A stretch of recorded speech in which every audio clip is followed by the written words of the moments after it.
It is hot.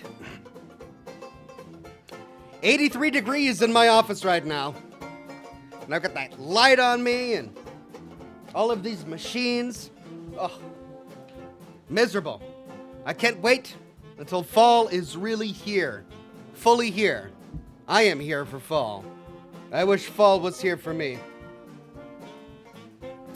Welcome everyone to Scotch and Smoke Rings. Good to have you on the program today. It's going to be a great show. We're on part 4 of Phobia, St. Dinfna's Hotel. And I don't know how much longer the game goes. I don't know if we'll finish it today or if we'll finish it next week, but we'll definitely put in several hours of gameplay today and give it our best go. Having a lot of fun with it so far. If you're new to the program, the way this program has worked for over a decade is we've got about an hour-long Q&A at the beginning, and then we dive into the video game. So if you're just here to follow along with the gameplay, skip ahead about an hour if you're watching the VOD, and that's when the gameplay starts. But if you're watching live, welcome to the Q&A portion of the broadcast. You've got questions, I've got answers. Good to see you all on this balmy Thursday evening. Good to see everybody on Twitch. Bubs Abides, Chris Hall, Scarl the Horizon, J-Dog of Fiji.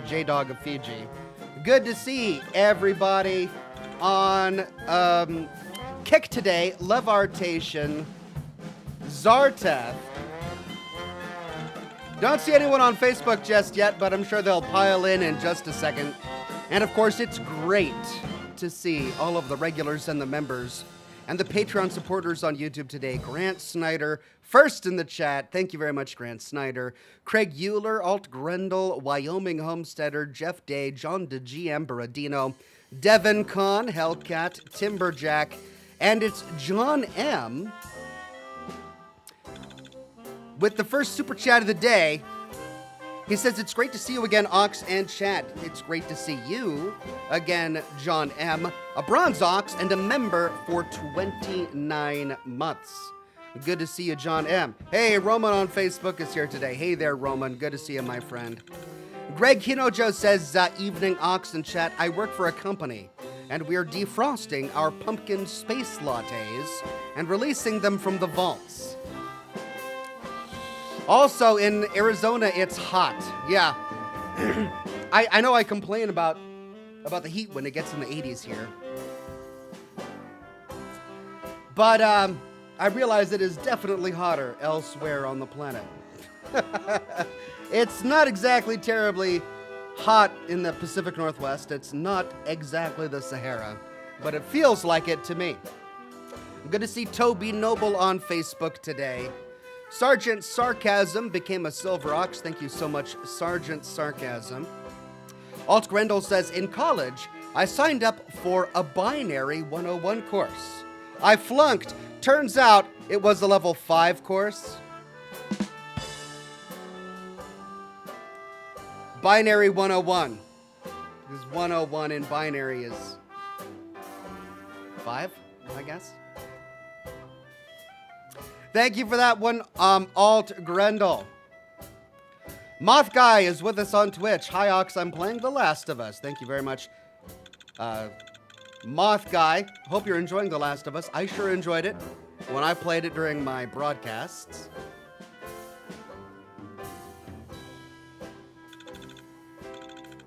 Sammy 1993 became a Silver Ox. Thank you, Sammy. Greg Williams says, I told my wife I was going to buy a book on procrastination, but I keep putting it off. Also, glad you're back on Thursdays. Go together like peanut butter and jelly. Play on, good sir. Thank you, Greg Williams. Happy to be live on a Thursday evening. Robin is with us on Facebook. Good to see you, Robin. For the foreseeable future, my Thursday nights are going to be late. But I'm here. It's just after 9 o'clock. So, we're not too far behind. Plenty of time for a nice long broadcast. Zarteth on Kick says 111 degrees Fahrenheit down here. Dear God. I don't know how people live. I mean, I guess you don't have a choice. But, yeah, I don't know. I wouldn't be able to. Clell Biggs, a member for 30 months and a Silver Ox, says, I can hear the Fallout 4 load screen clicking when you move your cursor. I thought it was just me. It's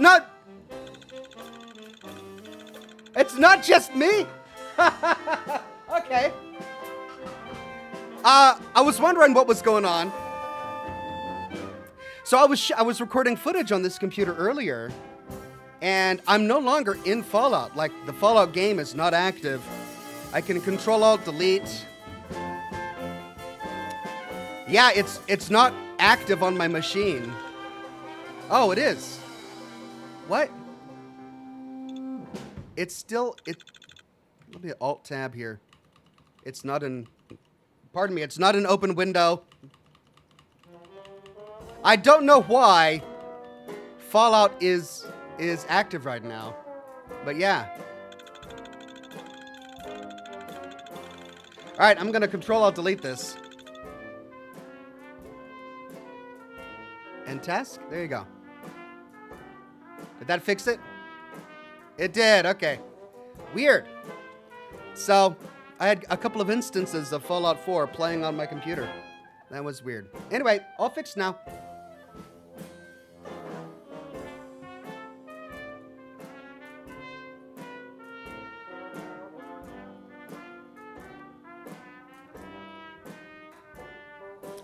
Toby Noble on Facebook says, Ox, did you hear that there's a vehicle now in Starfield?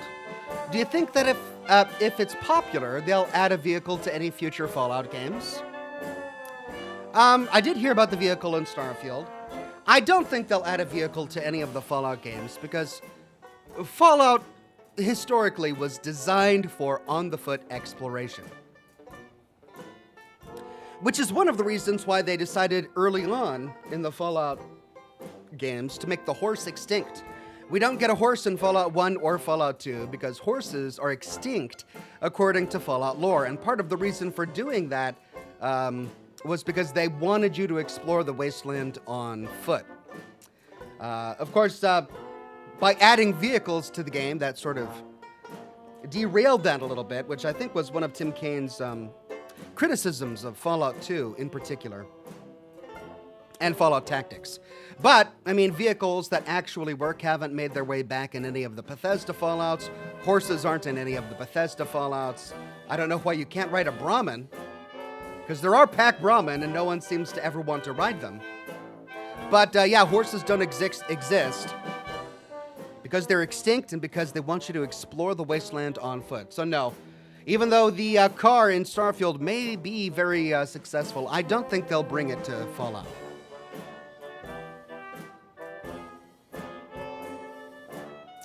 Julian Z says, good evening, Ox. So good to see you. Greetings from Tokyo.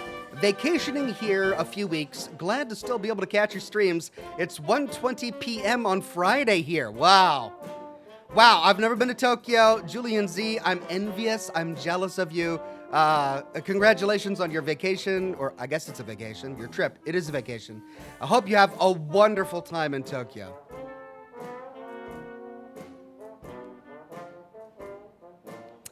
Merdin Philippe says there are vertibirds. Yeah, but vertibirds can't be used for regular, everyday travel. It's a limited resource. Even when you get the vertibird signal grenades, they're limited, like they cost money. You can only use them once to get from A to B in Fallout 4, and it takes grinding once you run out to get more vertibird signal grenades.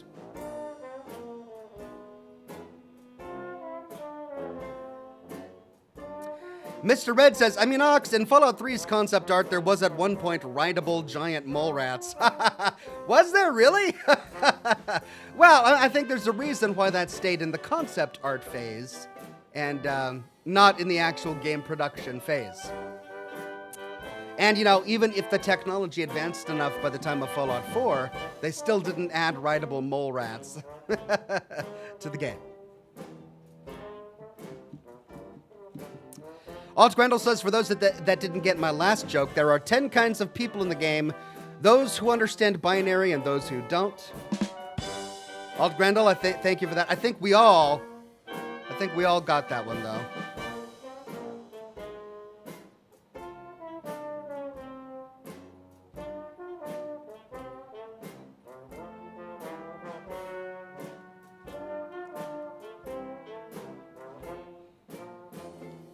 Lisa Harbor says, hey, Oxhorn, just came to say I'm loving the new London series so far.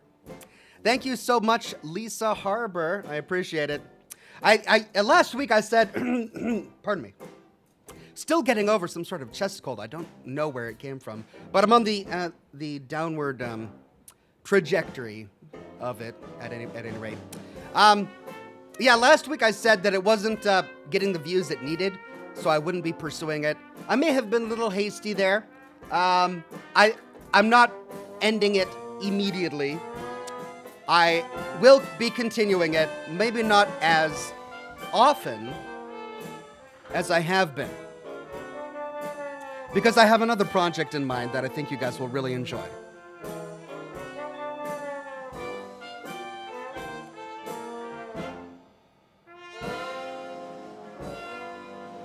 Whew.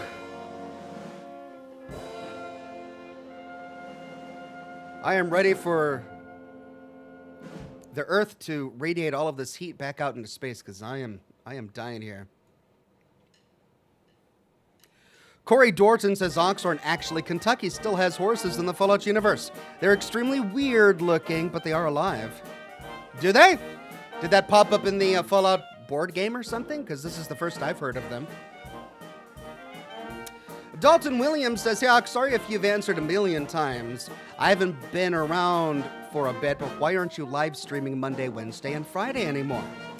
A couple of reasons. The primary one was because the summer made it difficult for me to broadcast regularly due to the fact that my children were home from school and I was their primary venue of entertainment while they were here at home. So I had to drive them to all of their summer activities, schedule them for camps, make their lunches, pack their bags, all that stuff. So it made broadcasting during the summer very difficult.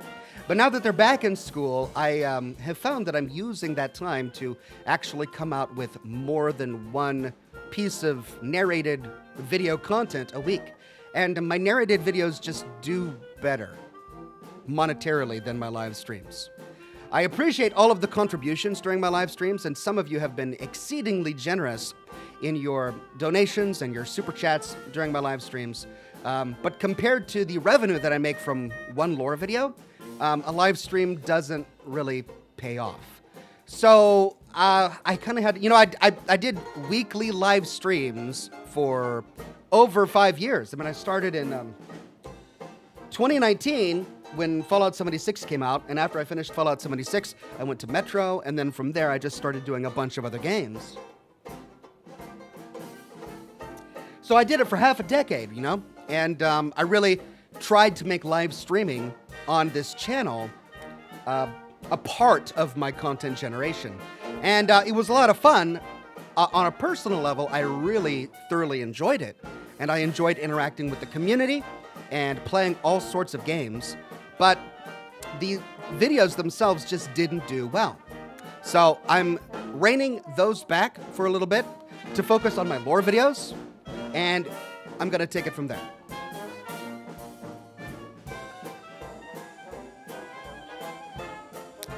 Tony J says, a recent survey says 71% of Japanese found Ox-san kawaii. This means Ox is a confirmed cutie patootie. I'm going to pretend you didn't say that, Tony J. I'm also going to pretend that I didn't understand any of that, because I'm partly ashamed that I did. Thank you for that, Tony J. Dalton Williams says, and will you give me a shout out to my good friend Kennedy, who's new to the Fallout games thanks to the show?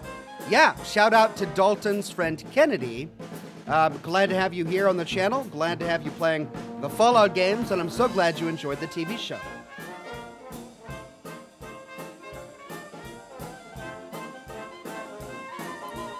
Moth Guy on Twitch says, I watched all of your Mothership Zeta videos. Thank you, Moth Guy. That was a really, really fun series to do. Bubs Abides on Twitch says, I'm loving the Fallout London playthrough. They did such a good job with it. They really did.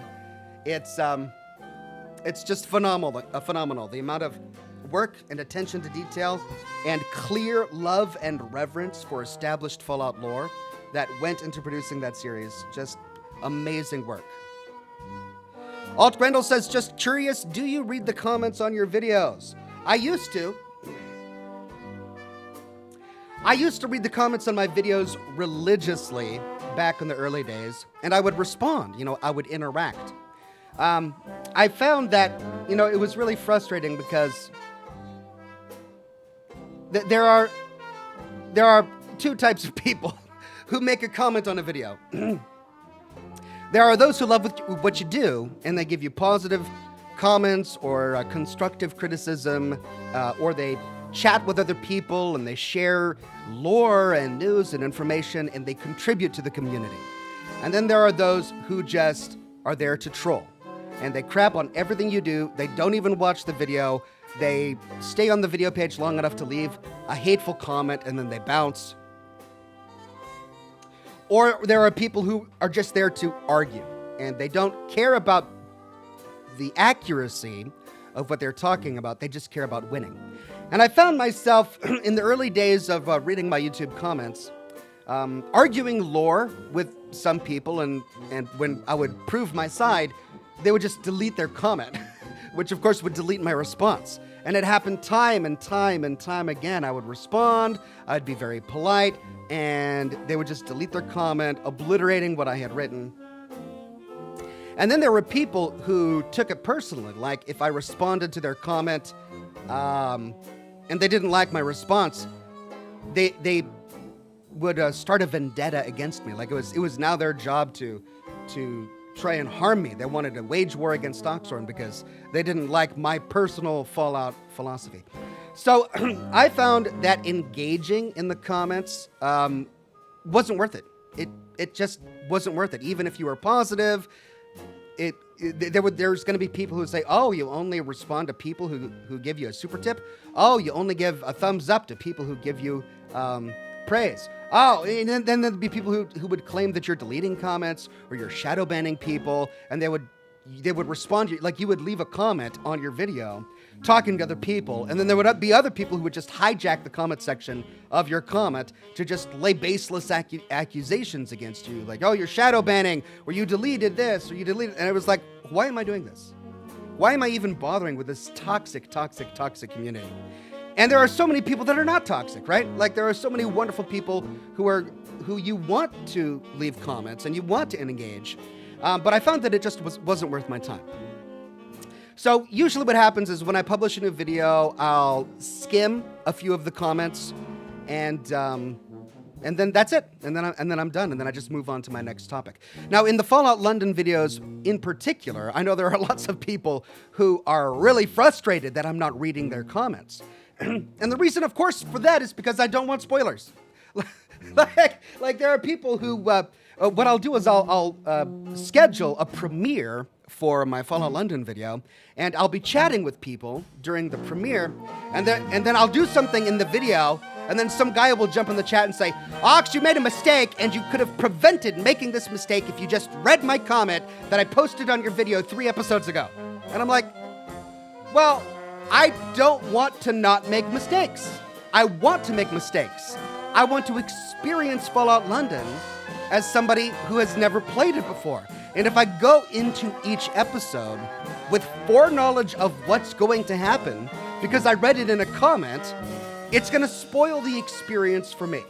And I realize that there are so many people who are genuinely trying to help me, that they're not trying to spoil anything. They want to prevent me from making a mistake. They want to prevent me from getting trapped or something like that. And I do appreciate it, but it's a blind playthrough. All of my live streams were blind playthroughs. My playthrough of Fallout London is a blind playthrough. I'm not doing it with any foreknowledge because, first of all, that's better content.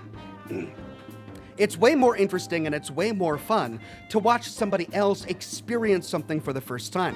But if that person is going through it with knowledge of what's going to happen, his reactions are going to be disingenuous. They're not going to be real reactions, and those are less fun to watch, and people are really good about sussing that out. They're really good about detecting when you're being fake. And I don't want that. I want my reactions to be genuine. And secondly, just from a personal perspective, I don't want it spoiled, right? So when it comes to my Fallout London videos, I skim maybe the first couple of comments just to make sure there wasn't an egregious error in my video, and just to gauge the temperature of the chat. And then I bounce, and I let people say what they want to say.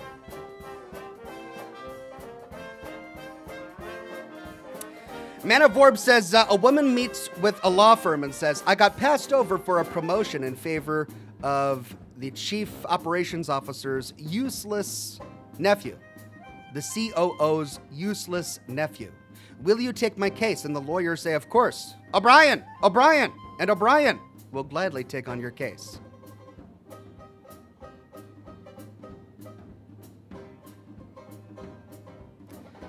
COOs. Useless nephew. I guess nepotism? I guess the joke is nepotism? I guess the joke is that the lawyer was also hiring people from within his family as well? Okay. Thank you, Man of Warp. Very well done.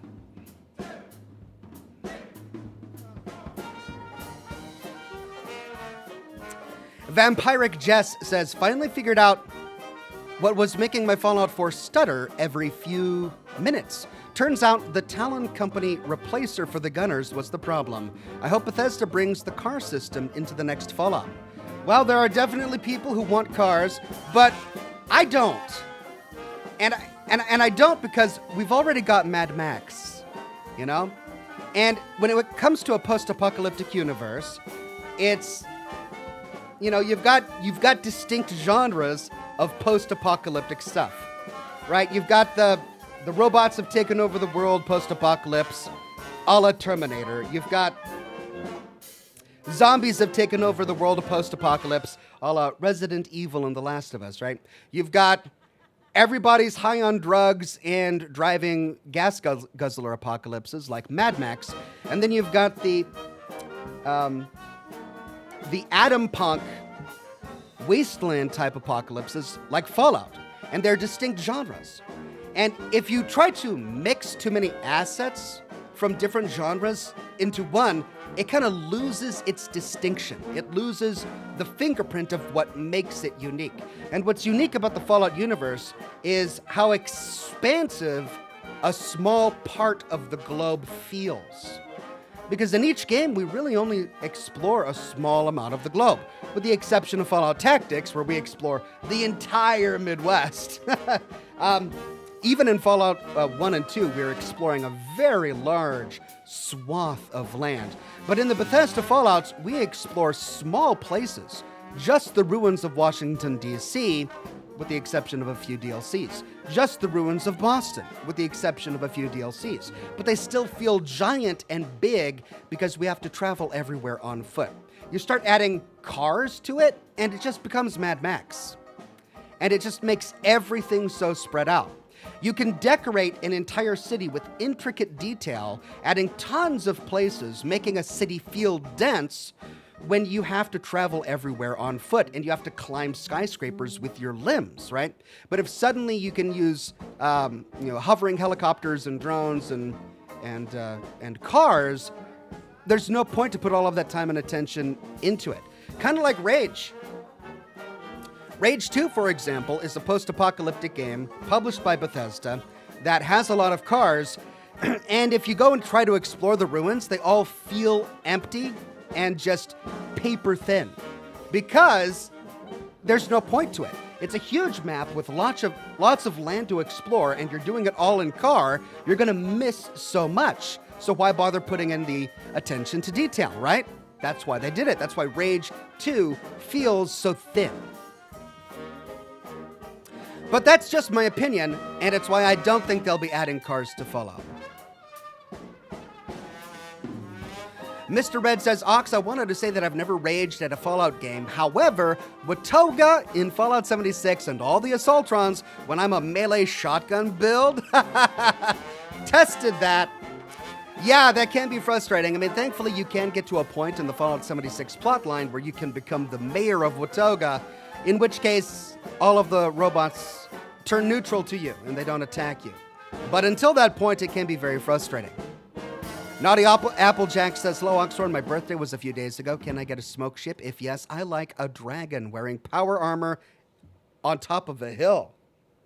All right, all right. A dragon in power armor on top of a hill.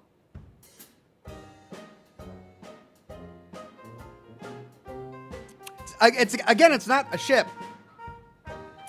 You guys have wonderful, elaborate ideas, but we stray from the smoke ship idea, and it's turning into a smoke diorama. But I can do that. Here we go for a smoke diorama. This is for Naughty Applejack. It's a dragon in power armor on a hill, on top of a hill.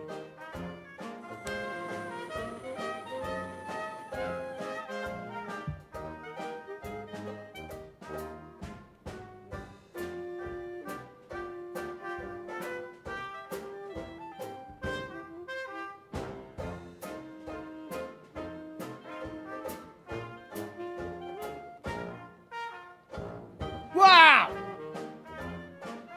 There it was! If you blinked, you missed it. For the briefest of moments before your very eyes, painted in nothing more than smoke, was a dragon wearing power armor standing atop a hill, probably doing a pose.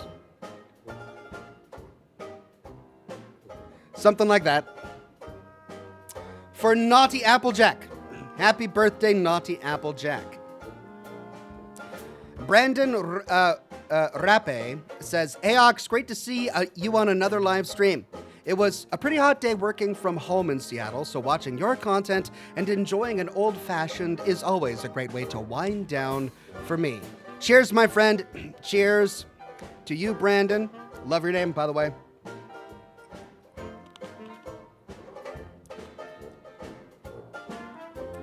Yeah, I'm sweltering in my office right now. Really looking forward to it getting cooler.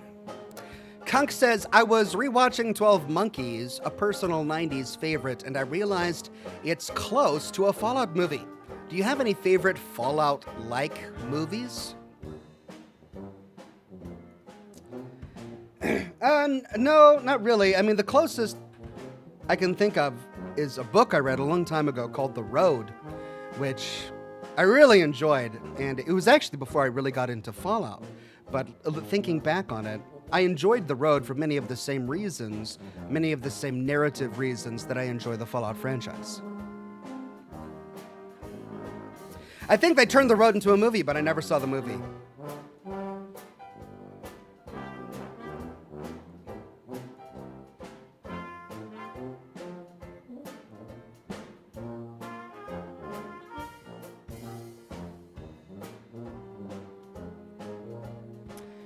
B Turboville on Twitch says Mad Max of GTA Fallout 4. Yeah.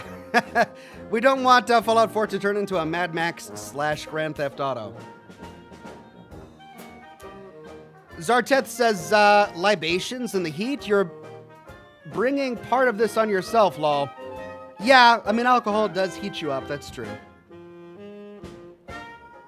Levortation says the Road book is really good. Yeah, I really enjoyed it.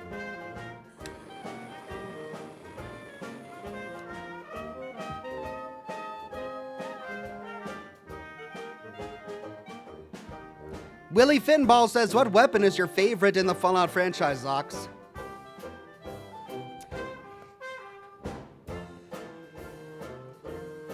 Well, there's two ways to look at that. There's my favorite in that what's most practical, what do I like using, and then there's my favorite in terms of aesthetic. My favorite from a practical point of view is just a good shotgun and a good rifle. A Gauss rifle is extremely powerful. I get a little annoyed over time at the sound that it makes when you charge a shot, but there's no questioning that it's just incredibly powerful. In terms of aesthetic, weapons that I really enjoy using just because they look and feel good, I love the lever action rifle from Far Harbor, and I enjoy the survivalist rifle from Fallout New Vegas. Those are probably two of my favorite rifles.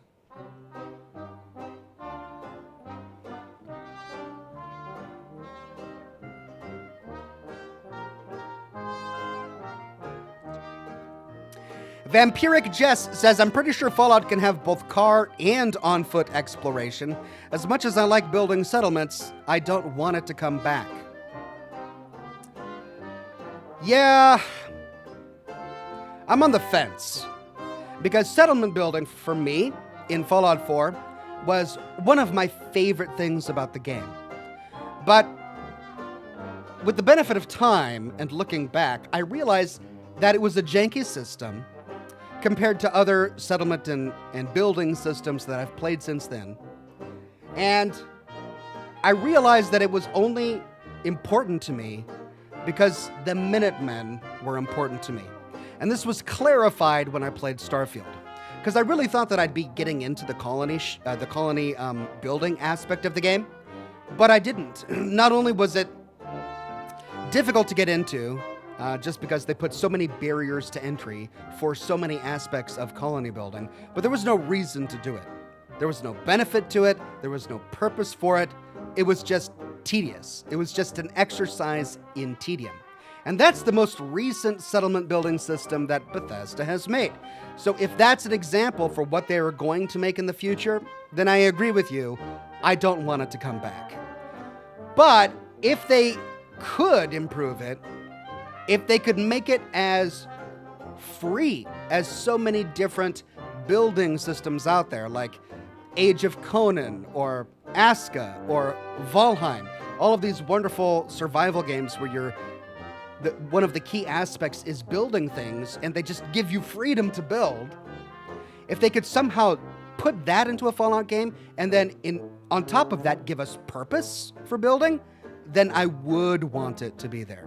I think that would be fun. But if they can't, then you're right. I want it to stay out.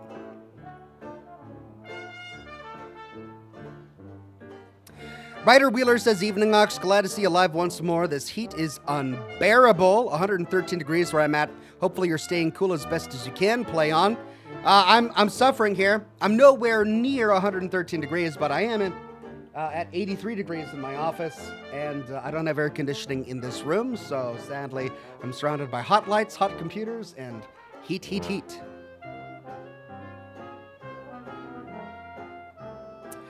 Weenie Beanie Burr says, "Single father carpenter man here. First time ever super chatted anyone. Caleb Jr. and I love your content and watch around bedtime all the time. I was curious of your favorite cheaper whiskey." I like Knob Creek. It's all right.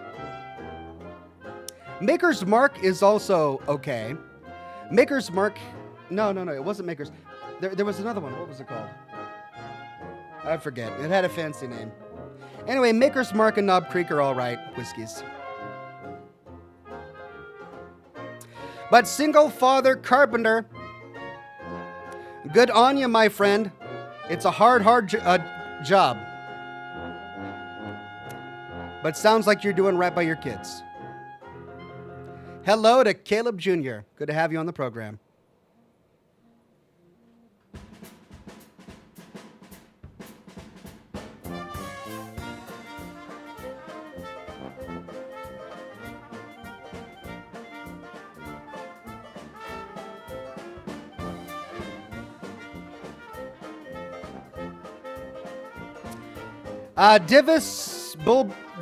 Divisible Bow on Twitch says, "Ever had Russell's Reserve?" I've never had Russell's Reserve. I haven't had a non-Scotch whiskey in a while, but I'll have to add that to the list of Scotches to try, or whiskeys to try. Man of Warb says, "Imagine just how hotter a house would get if you had a Mr. Handy with its flame thruster flying around in it." Yeah, that's one thing about the Mr. Handy that I always wondered. How did they not burn down the houses they were serving?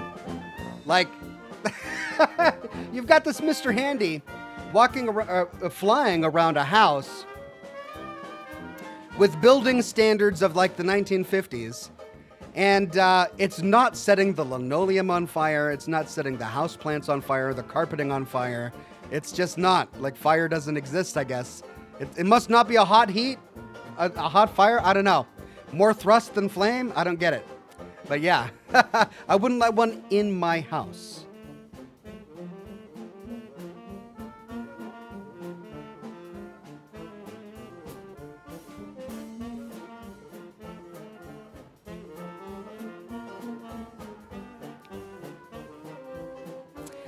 David Norrell says suspend disbelief. That is what I do. Singeferno says it just works, Ox. It just works.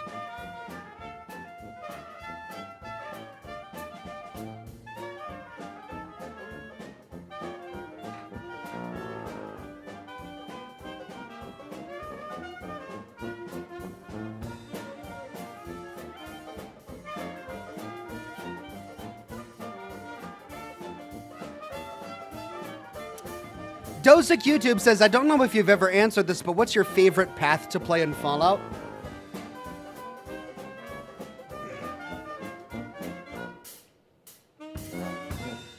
I'm assuming you're asking about Fallout 4. So the 4 factions, I would say probably the funnest and most fulfilling to play was the Institute path for me. Even though morally I disagree with them, narratively, the entire Institute ending is cohesive and it makes sense. We've got a purpose, a real concrete purpose for doing everything we have to do along the way. It all makes sense. It's rewarding to see Father's grand plan unfold before us. And we get to know the Institute better as we do it. The Railroad, there are moments of great storytelling with the Railroad side. But it also, it kind of felt like an elaborate side quest. The entire Railroad faction quests felt like an elaborate side quest. And I think the reason for that is so much of it is Radiant quests.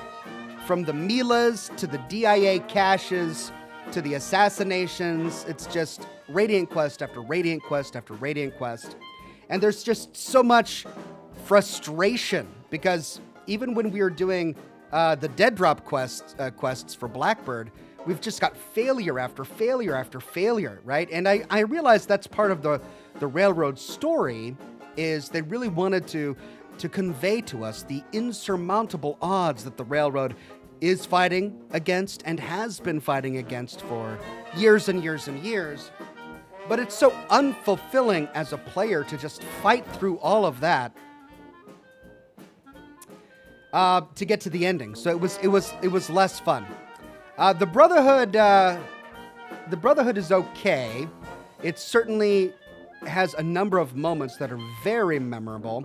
But it also felt like a fetch quest, an extended fetch quest, because essentially the entire Brotherhood side of of Fallout 4 is rebuilding Liberty Prime, and you've got to go get these servos, and then you got to go get those servos, and then you got to get that thing. And yeah, we're exploring new ruins, and many of them are interesting. And yes, there's the intrigue with some of the quests that Kells sends us to in terms of Brandis and the knight who was trying to save ghouls under the airport. Those are interesting plots. And then, of course, Paladin Dance's entire story. Those are all really interesting. But aside from that, it just felt like an extended fetch quest trying to rebuild Liberty Prime. But of course, the ending to that, when Liberty Prime is actually activated, there's nothing like it in Fallout. It's just the most epic sequence of events.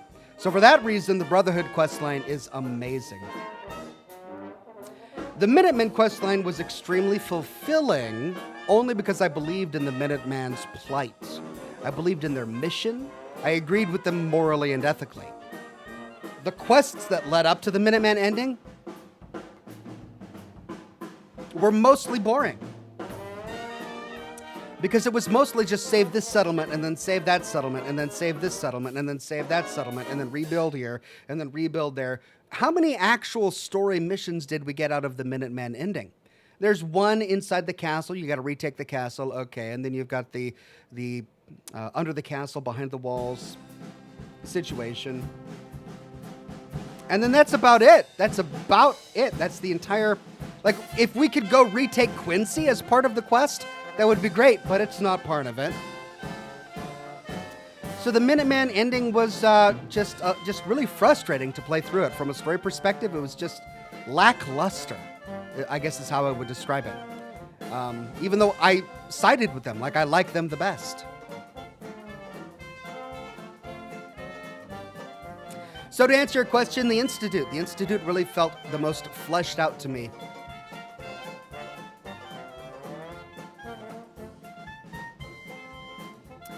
Merdin Philippe says, why did the tomato turn red during the heat wave?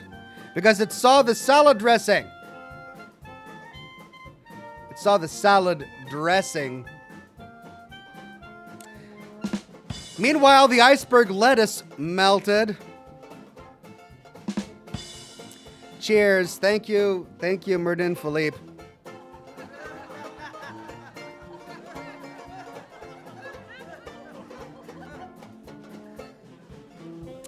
Jackalwise says, I've arrived. Hey, Ox, glad to catch another stream. My dad's favorite whiskey is 40 Creek Canadian.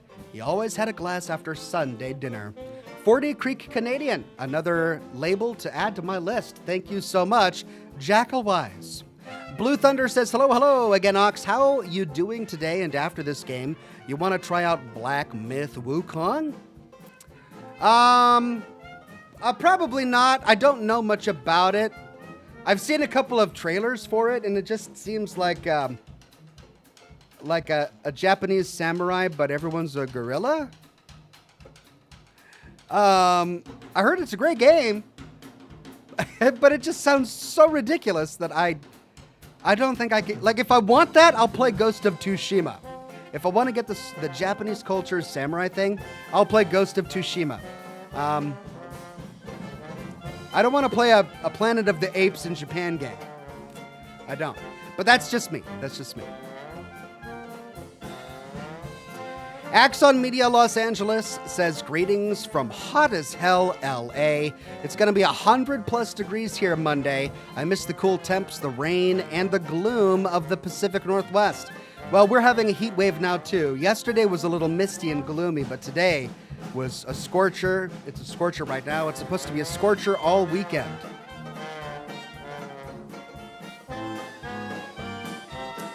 Man of Warp says the Minutemen ending was kind of like the Yes Men ending, and I messed everything else up ending. It is the sort of go-to ending if you mess everything else up. That's very, very true. We always have the Minutemen. They're our last resort. Sergeant Sarcasm says, hey Ox, there's a game you might be interested in for Thursdays called Zoocosis. It looks pretty creepy. Yeah, I've got that on my list. That was recommended a while ago. The last time I checked, it wasn't available. Yeah, it's supposed to come out this month, but it's not released yet. John Troutman says, suggesting the casting of Frank Stone from Supermassive Games, who did The Quarry. Can we get that game added to the list? Good spooky game. Frank Stone? The casting of Frank Stone.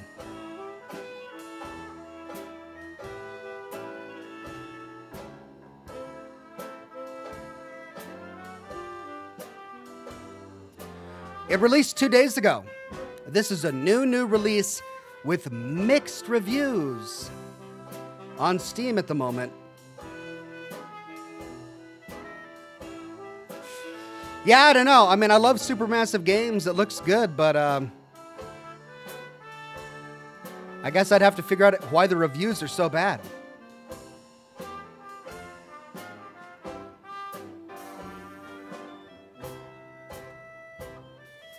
But I've got it added to the list.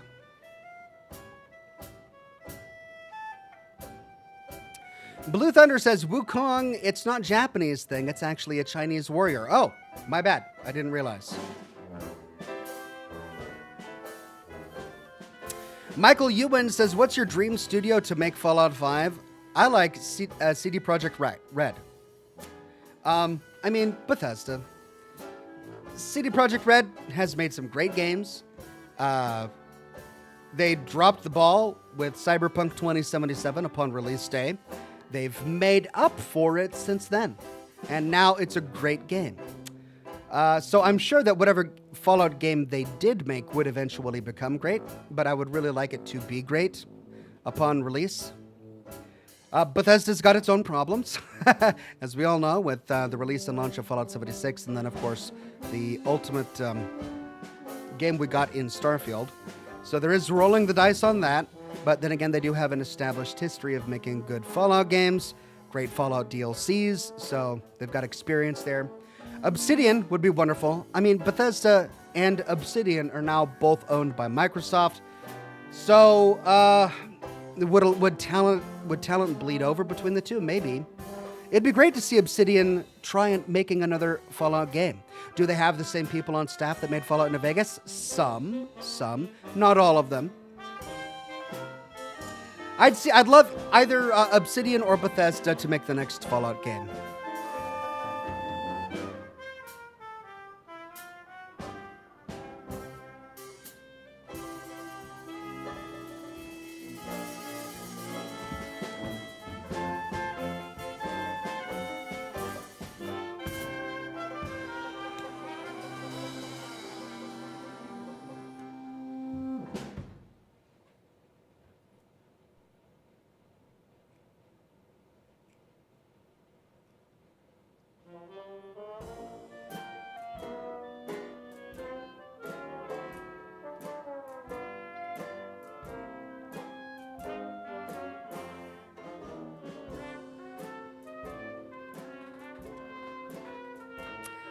Chandler324 says, hello from Portland, Oregon. I love watching your YouTube videos.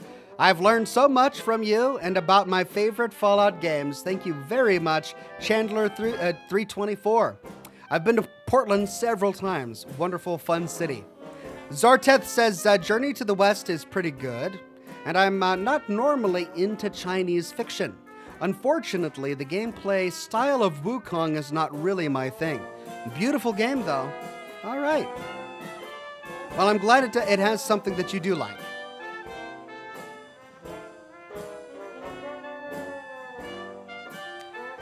Man of Orb says Fallout Tachanka by BioWare.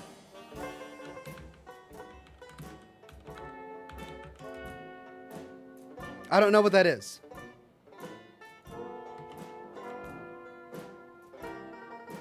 I tried Googling it and nothing came up, so clearly you're trying to make a joke, but I don't understand it. I'm sorry, Man of Orb.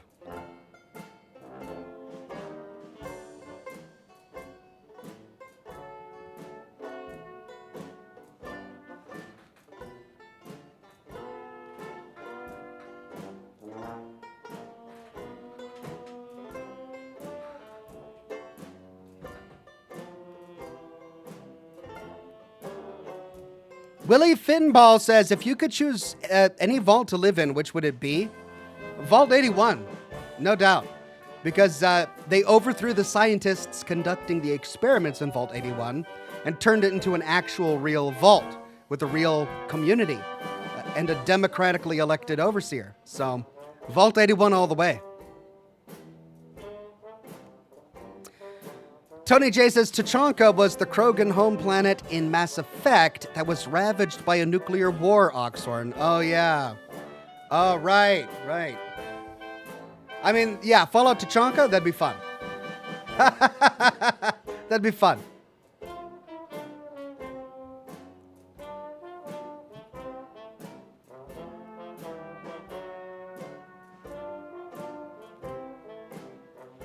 Vault Dweller says, hey, Oxhorn, does Churchill still have your stuff in Fallout London? Yeah. He's got my flamethrower that I got from the sub guys and a bunch of other stuff. But I know where he's at. He's at the Prillo Dog Factory, so I can always go back and get him. Man of Orb says, Tachanka is the nuked homeworld of the Krogan in Mass Effect. That's right. Wouldn't that be fun? A Fallout post-apocalyptic game set on Tachanka. That'd be great. Dong Ho Choi says, are you ready for the Fibonacci puzzle, Ox? No, I just remembered that. Oh, dear God. Can I just skip that puzzle?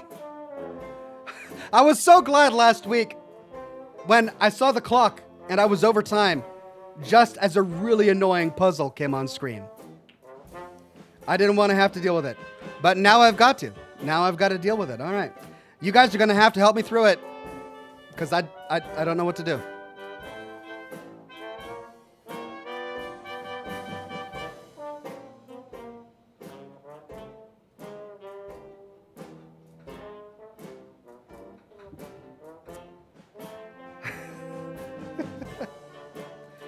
Cloud Big says, lol, I thought you would pick a new game tonight. I mean, I might.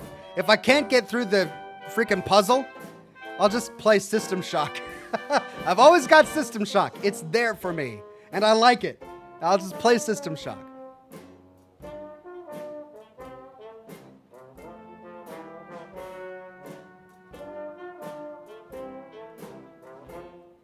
All right, 9 minutes, and then we start the gameplay.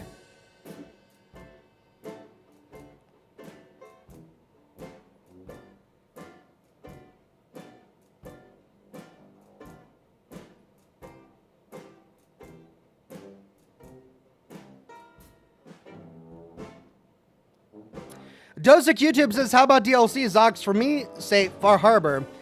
I've always liked the Children of Adam. Also, you got me back into Fallout 4, so thanks. You're welcome. DLCs. I enjoyed the gameplay of Mothership Zeta a lot. Just a lot. I loved exploring that mothership. Every new room we opened, there was a new weapon type, a new ammunition type, a new type of armor, a new piece of lore. They just jam-packed that mothership with so much lore and so many interesting things to do that it was just a delight to play. From a lore perspective, I really enjoyed the Lonesome Road DLC. I found the gameplay aspect of Lonesome Road to be a little too linear for my taste, and some of the battles were exceedingly difficult. But the lore of Lonesome Road, the entire vibe they managed to achieve with Lonesome Road was just impeccable storytelling, so I really loved that. But if we're talking just exclusively about Fallout 4, I loved the exploration and the feel of Nuka World, but the story sucked, in my opinion, because it was so Raider-focused, and if you didn't want to side with the Raiders, if you just didn't want to play ball with them, there was essentially no content. You could kill everybody, you could do that, but you just miss out on so much of the story. So I was really bummed by that, though the theme park that they created was a masterpiece. Like all of the different sections of Nuka World, all of the interior cells, all of the lore in Nuka World was really well done, and the props and the art was beautiful. So I guess I would say Far Harbor. I really enjoyed the story of Dima in Far Harbor. Yeah, I'd say Far Harbor is one of my favorite DLCs for Fallout. Singeferno says, Old World Blues is still my favorite DLC. I really enjoyed Old World Blues. It's not on the top for me because it was so silly. I'm glad it exists, and I'm glad it's as silly as it was. I wouldn't change a thing about Old World Blues, but I'm glad they complemented their DLCs with a silly one that we got in Old World Blues and a serious one that we got in Lonesome Road. Weenie Beanie Burr says, Junior said hi and good night. Been a long time fan. Thank you very much, Weenie Beanie Burr. And good night to Junior. Sebastian Duran Lopez says, hey Ox, long time since I've said hi. I'm in the hospital right now. Found out I have MS, multiple sclerosis. Your videos are helping get my mind off things. Thanks. I'm so sorry to hear that, Sebastian. You know what? MS is pretty common here in the Pacific Northwest. And scientists and researchers don't really know why it's so common up here in the Pacific Northwest. But it's a brutal, debilitating disease. And I really do hope that you find comfort and recovery.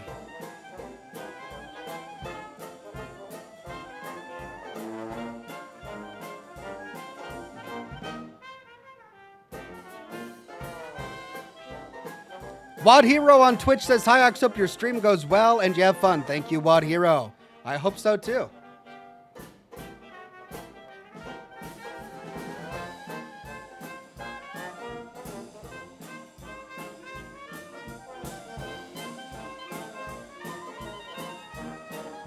Man of Warp says, Old World Blues was Mothership Zeta improved. Dead Money was The Pit improved. Honest Hearts tried and failed to be Point Lookout. Yeah, Honest Hearts was an enigma. They managed to simultaneously deliver one of the most interesting characters in the entire Fallout franchise, Joshua Graham, while at the same time giving us one of the most boring DLCs. Honest Hearts was just boring. It was, and for such a beautiful area, the Zion Canyon National Forest, and yet they peppered it with so many wonderful, heart-wrenching stories, like the story of the Survivalist, which was one of the best stories in the entire Fallout franchise.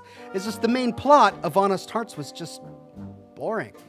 So yeah, it was just lots of good, really, really good, and lots of bad in Honest Hearts as well.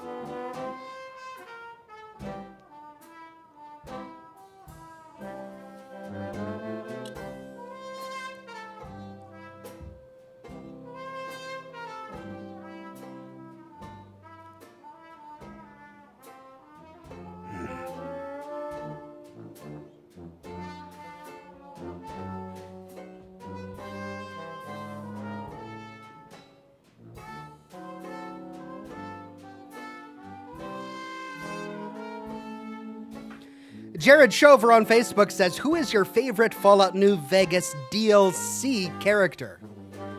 Oh, wow, DLC character.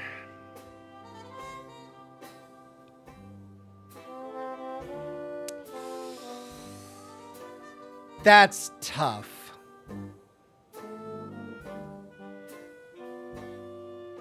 It's between Joshua Graham and Ulysses. I found Ulysses to be way more compelling as a character before we met him. And then when we meet him and we start talking with him, he just became a little bit annoying and a little bit frustrating. He's only, to his credit, he can be reasoned with. It takes a lot of charisma, and you have to pass a lot of speech checks. But he can be reasoned with.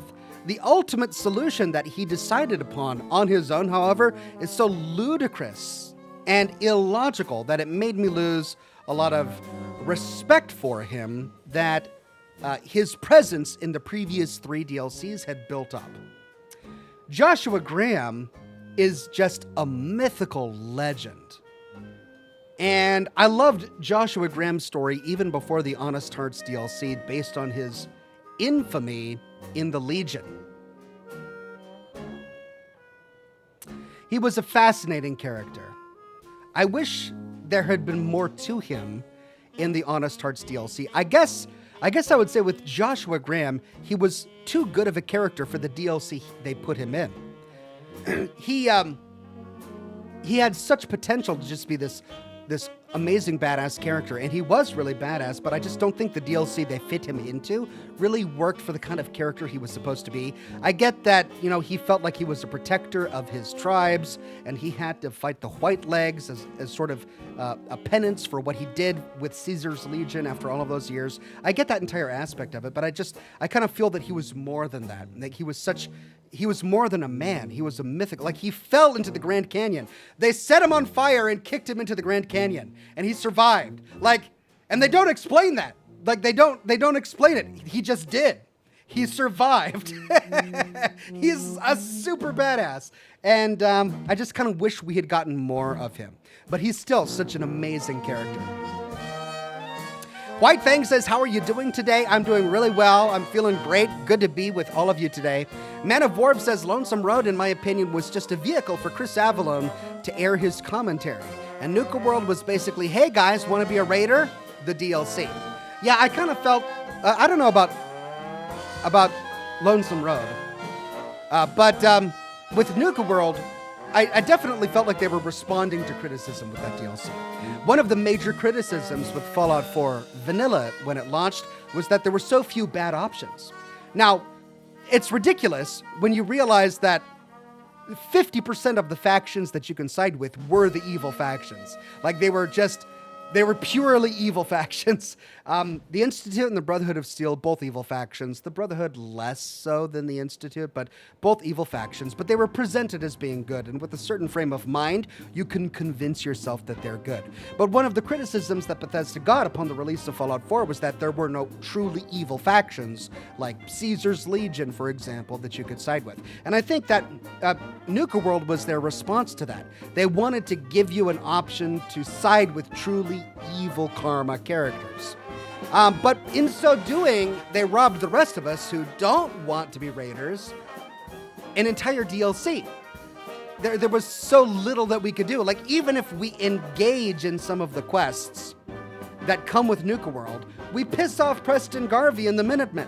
Like, part of doing their quests is taking over the very same settlements that you take over for the Minutemen. It's not like you can do both at the same time.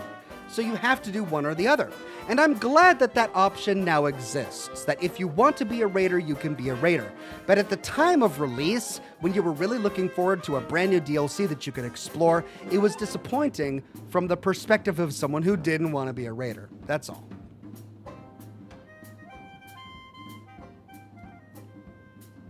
Samurai Revan says, after your experience so far in Fallout London, have you decided if you were going to try out Miami next?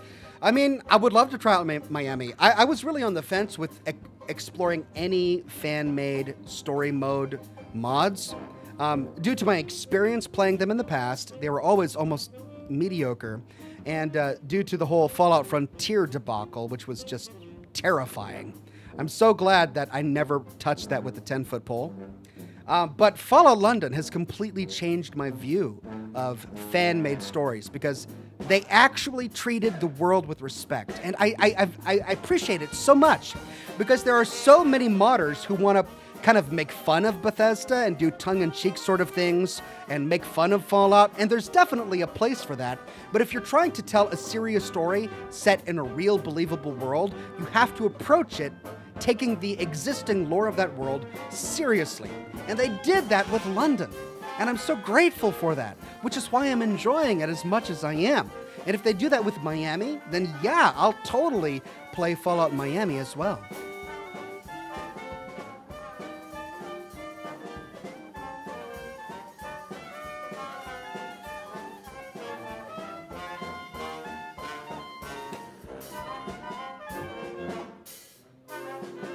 Okay, it's time. It's time. Let's pop open the game and solve an awful puzzle.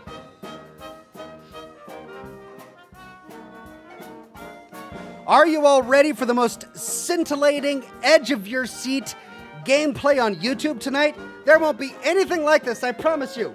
We're going to solve a musical piano puzzle. And it's going to take me an hour. And I'm not even exaggerating. Hope you're ready. This will be fun.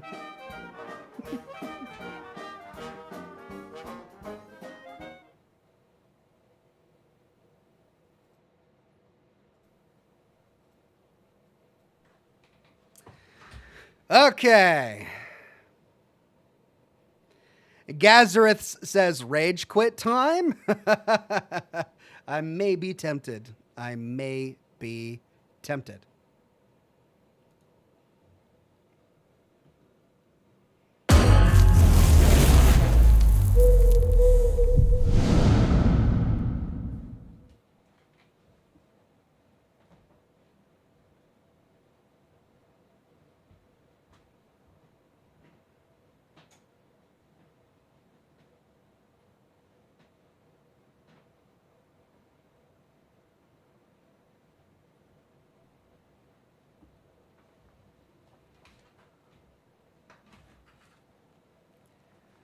And there go the lights.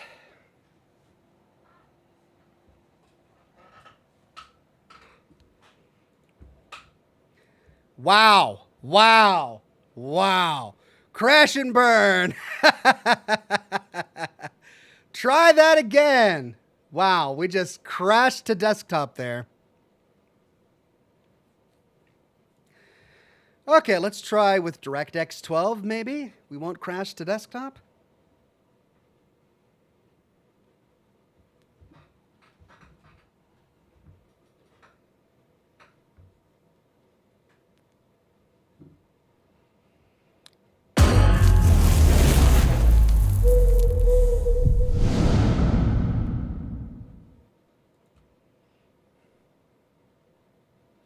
Cross your fingers.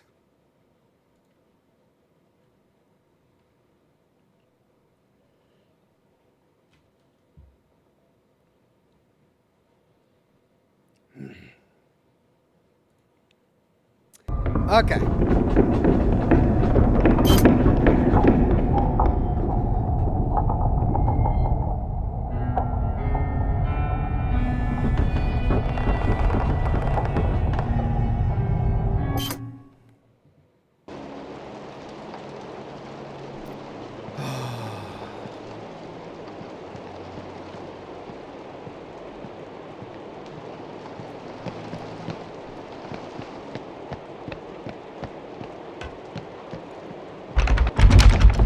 Come on, didn't I unlock that? I could have sworn I unlocked that.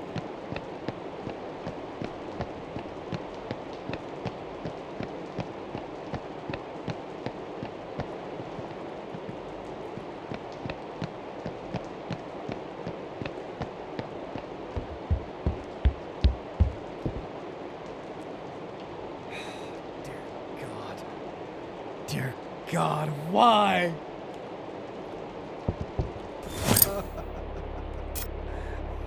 What do I even do? What do I even do? This is the only clue I've got. 0, 1, 1, 2, 3, 5, 8, 13, 21, 34, 55. What? What? God.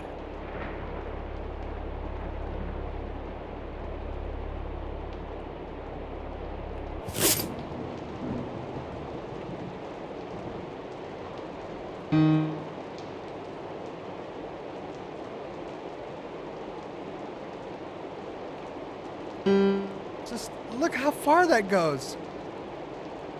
It goes all the way to 15.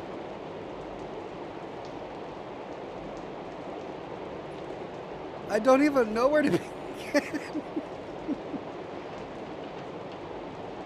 Dong Ho Choi says it's each of the digits of the sequence in each row.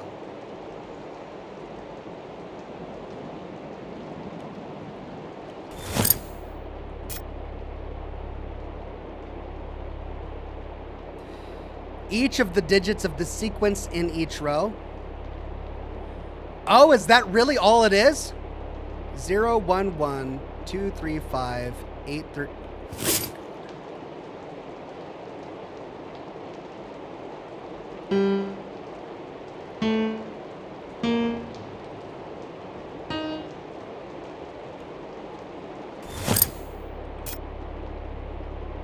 8, 13, 21, 34.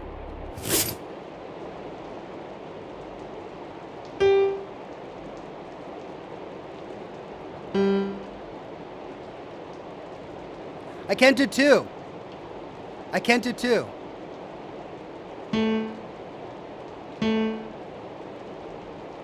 I can't do 2.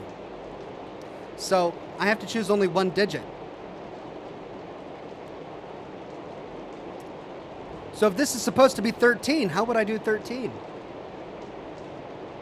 Add it together?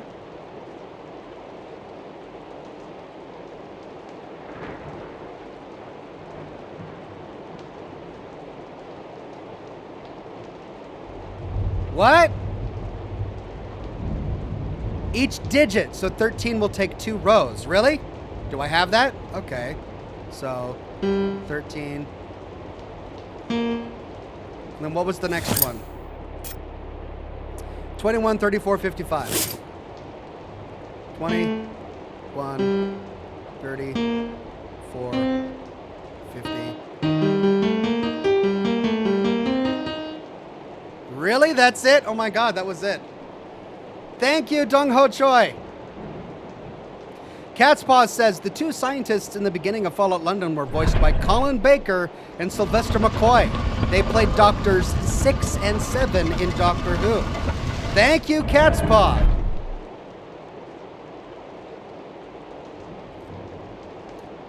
Oh. Amanda Peterson says that took less than an hour. Yeah, that wasn't too bad, was it? I mean, I don't know if I would have figured that out on my own.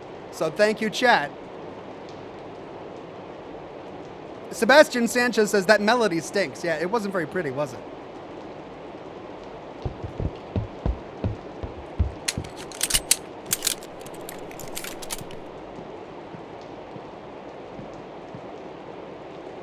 Okay, we need to go down.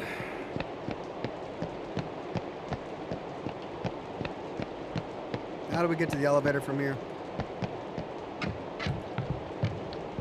Ah, yes.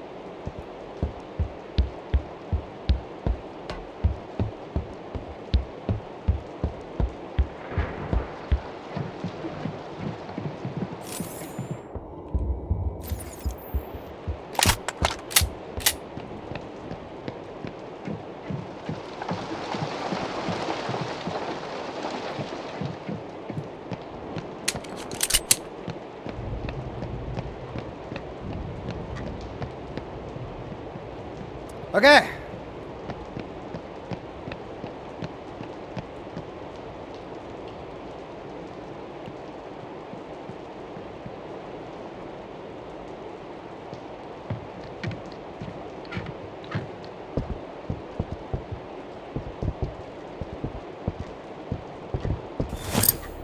Black key card. I gotta find the black key card now.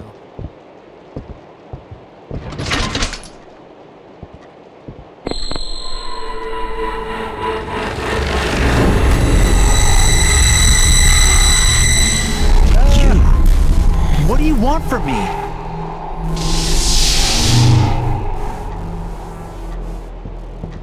I guess we'll never know.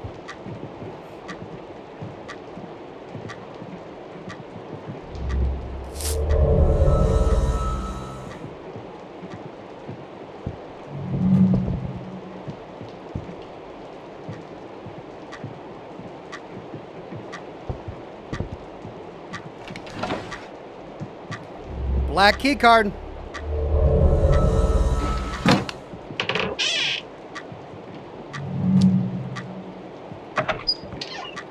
Hey.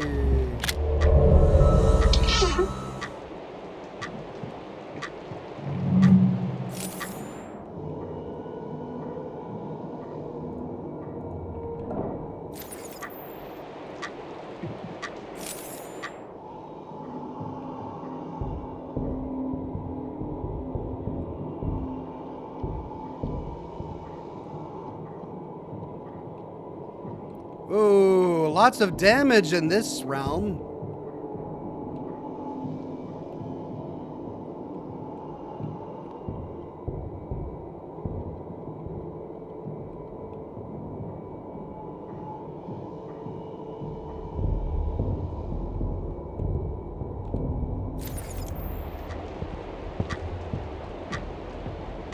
Four.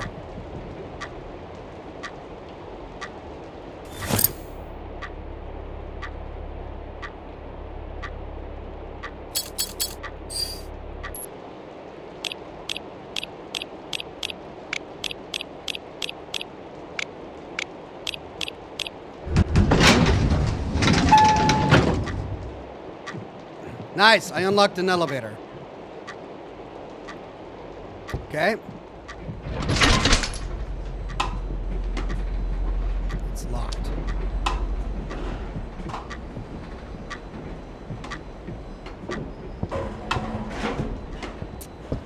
Okay, do I have the key code for this?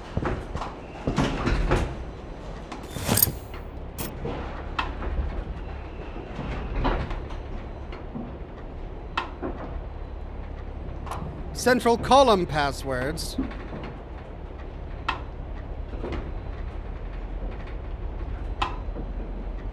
Are we still on the 7th floor, or have we gone down to the 6th floor? Let's try the 6th floor, 775492.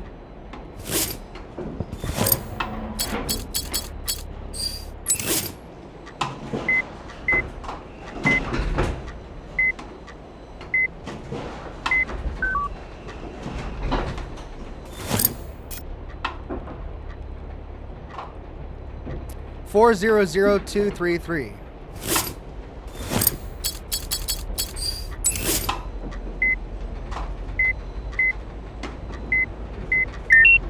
That did it. So it did count as being on the 7th floor.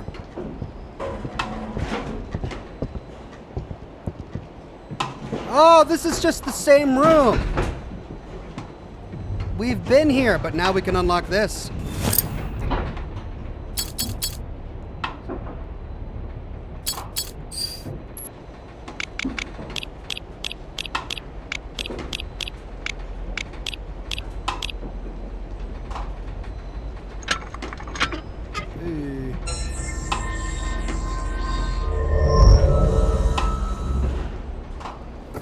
Metal coin. Can I not take it? I can't take it. My inventory is not full, but I still can't take it. I'm done with the black key card though, so I'm gonna discard that. Why can't I take the coin?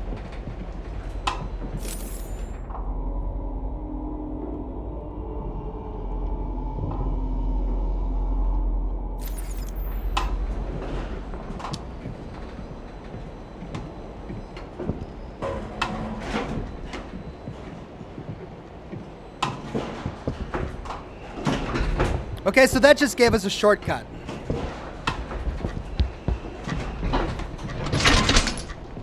We need the key to that room. And the only other thing we can do is take the elevator. Once you go down to the underground, you will no longer be able to return to the hotel. Are you sure you want to continue? Oh, man. No. Really?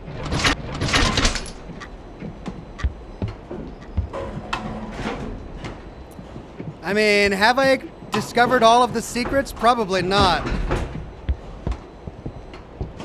Are there any doors that I have yet to open? Now that I have the...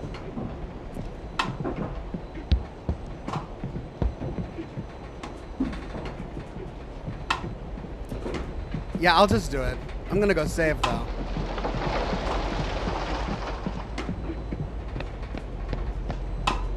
Wait, where's the closest save point is going to be on floor 3.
Well,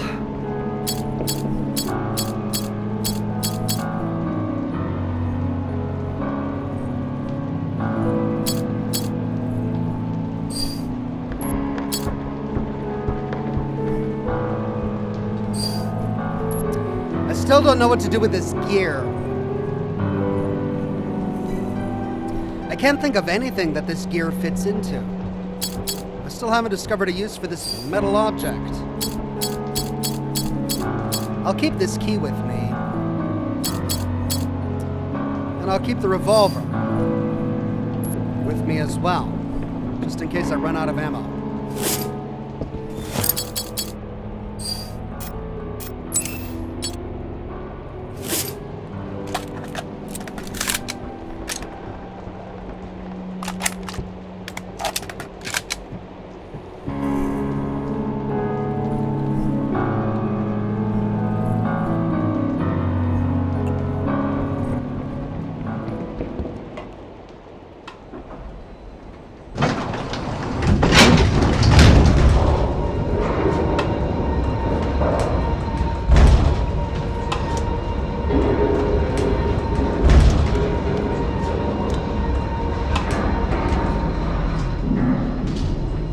Inferno says you saw what the gear went to, don't remember which floor.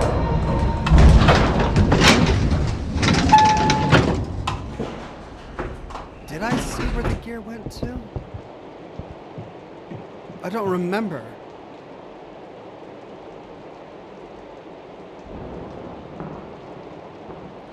Chris McCobb says, gotta be thorough, Ox. Don't you want to recheck every door and hallway on each floor? No, I do not. Not when I know that the enemies will have respawned. I really do not want to do that.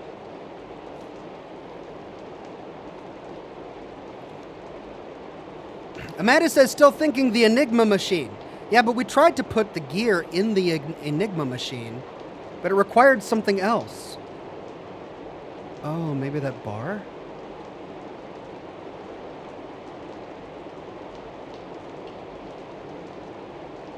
Yeah, alright, I'll try it. Alright, I'll try it.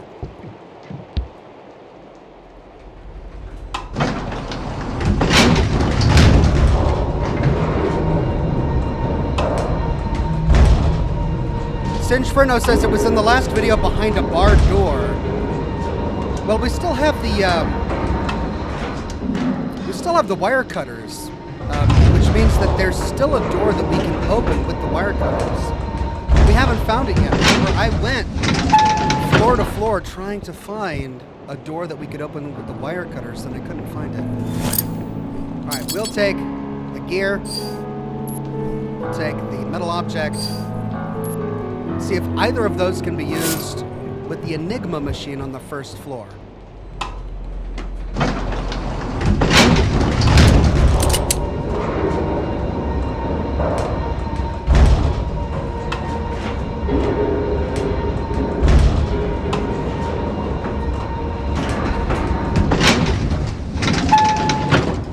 Usually we get respawns on this floor.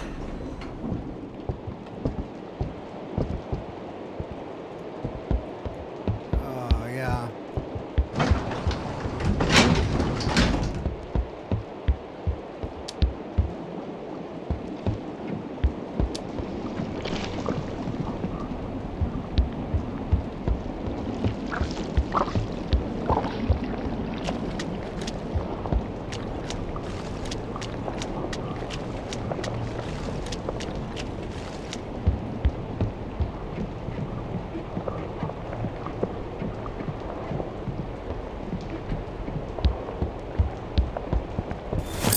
Okay, Enigma machine, we could try the metal object and the gear. No. We still haven't found what we need to put in the Enigma machine.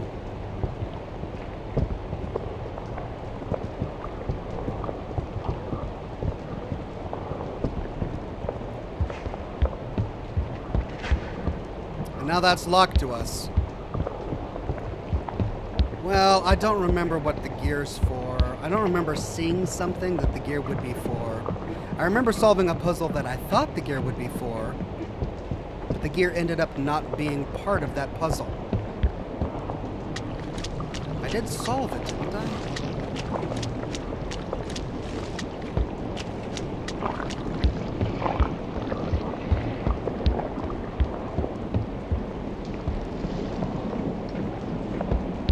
I mean, I could go into the back end area.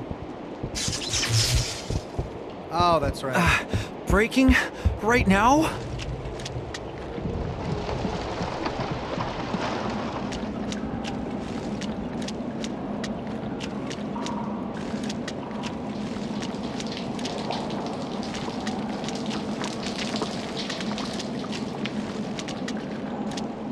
Any chains on floor 2? No.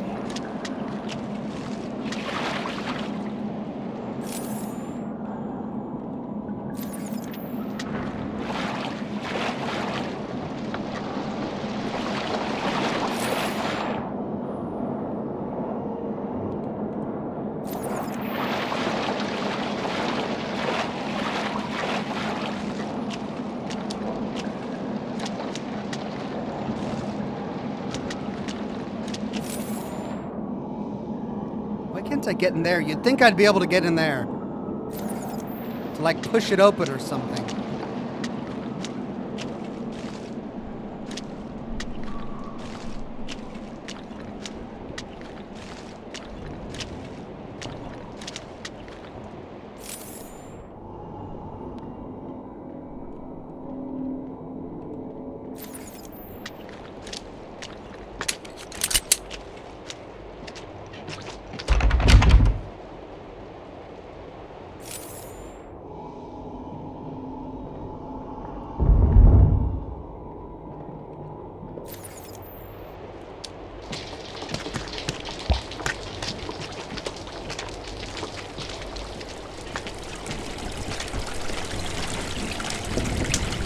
We already did room 404.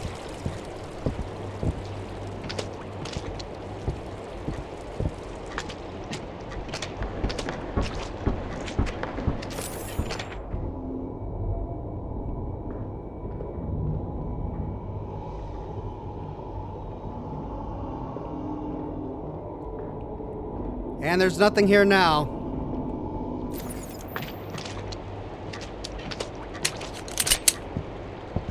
And that's it. That's the only door on floor 4 that we can actually interact with.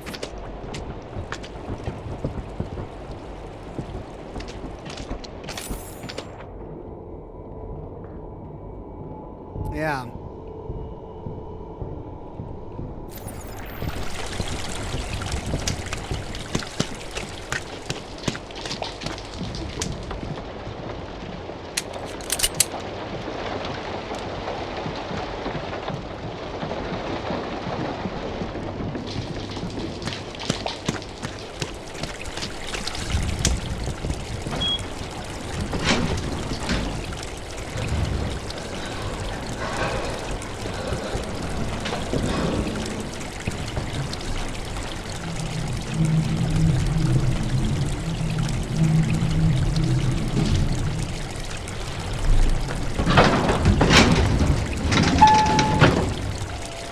Seems like all 3 can still be found on the 5th and 6th floors.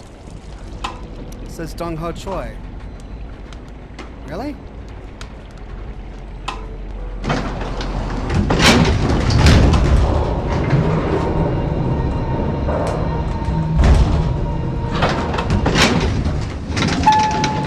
Okay, well, I'll give floors 5 and 6 a thorough run over.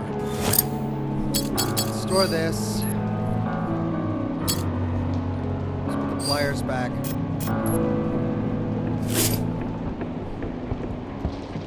Right, floor 3. I think this is pretty much a dead end.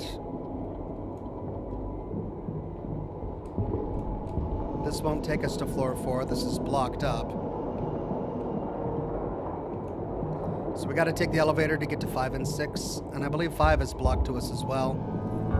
So we'll take the elevator to floor 6.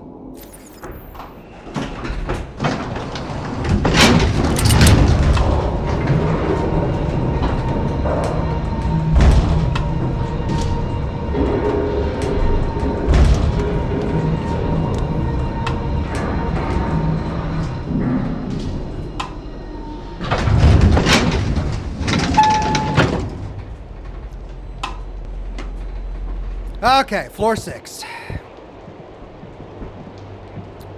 Explored. Explored.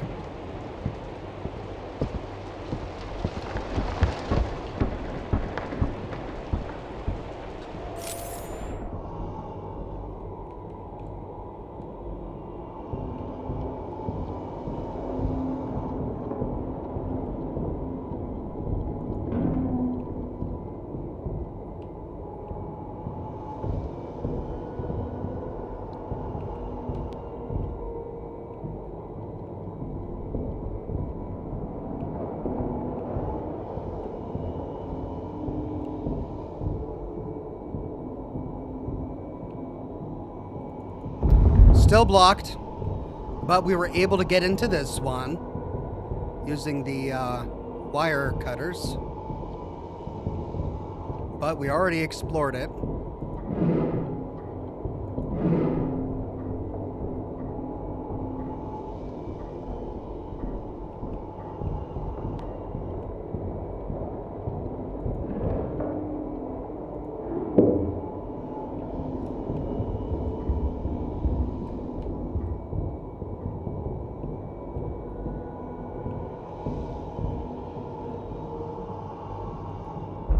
Locked and locked.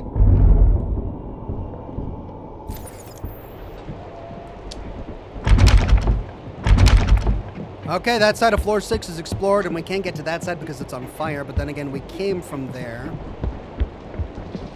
I believe.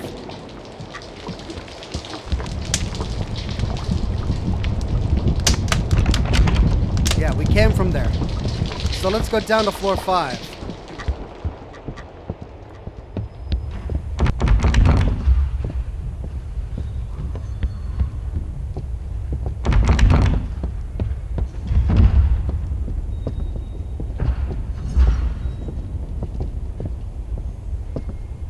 Can't get over there.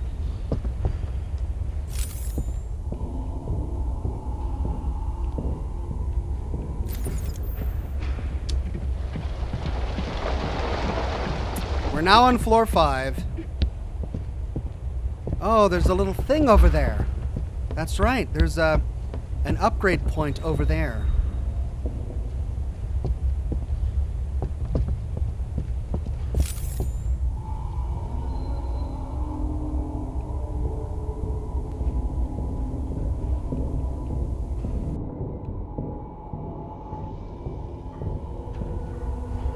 Aha!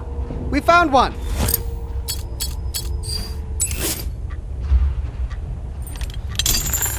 Yay! And that's it for the pliers. We can discard it.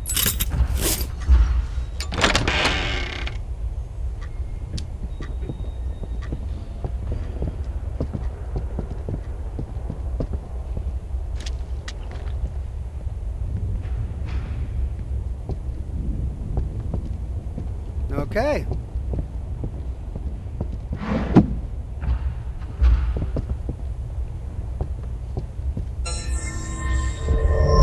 Nice.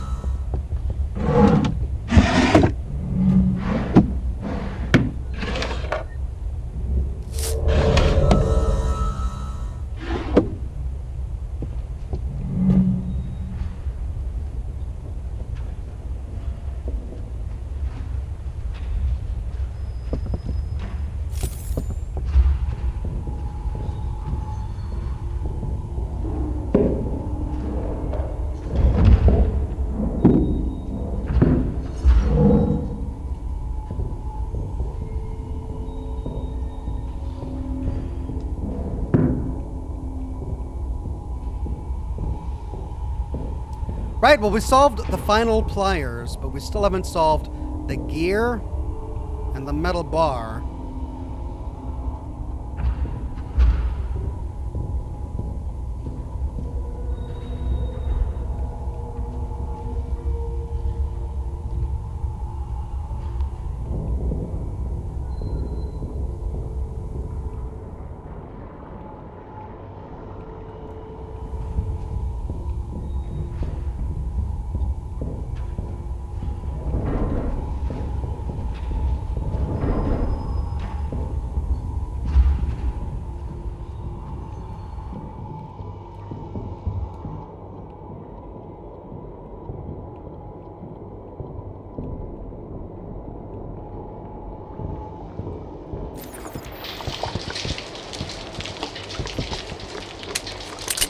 There's gonna be baddies down here. This is just gonna waste my ammunition.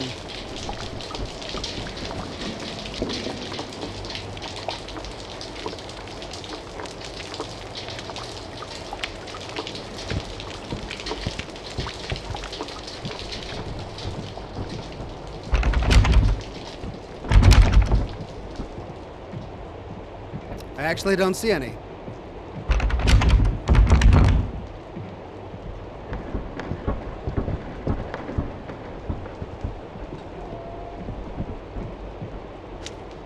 There was something in here that I couldn't unlock because I don't have a key to this.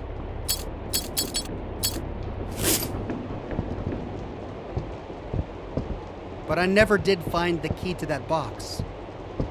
I don't have it in my storage, I don't have it in my inventory. And I turned this place upside down looking for it. Usually in cases like this, they keep the key close to the box. So you'd think it would be in this room somewhere, possibly in an alternative universe, but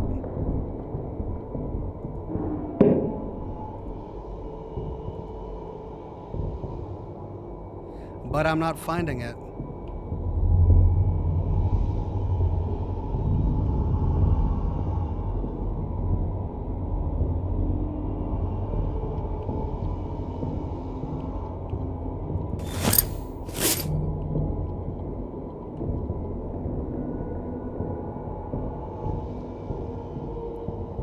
Yeah, no key.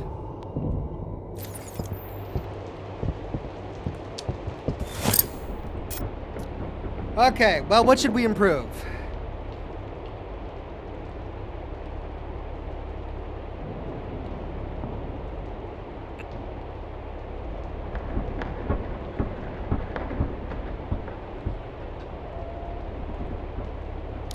Shotgun.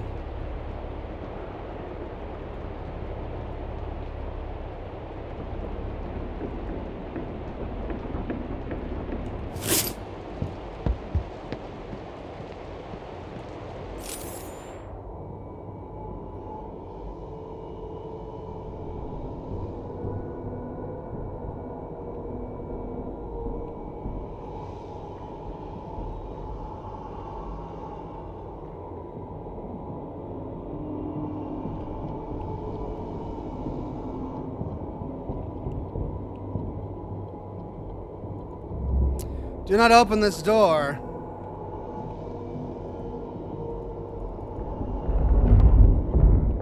I can't open that door. Gianna says, hey, Oxen fam, hope you're all doing well. We're doing very well. Gianna, so good to see you again today.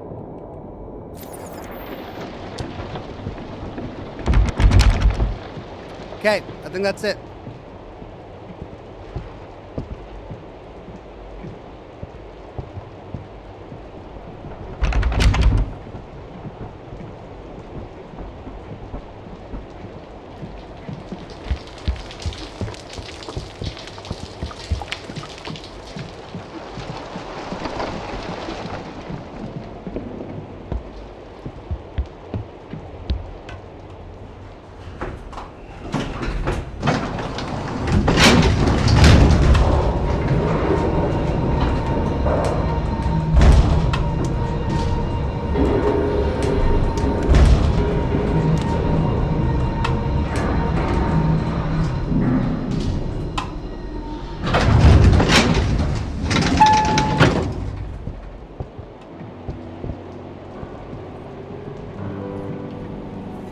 Okay, let's move forward.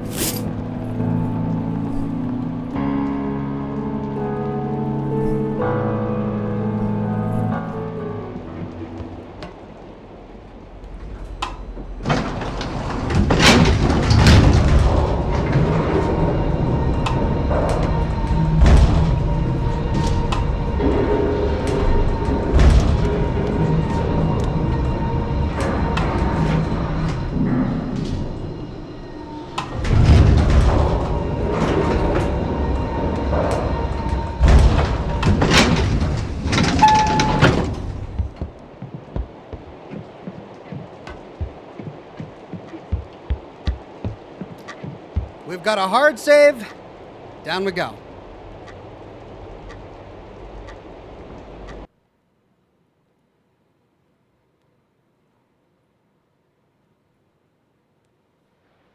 New chapter, the forest.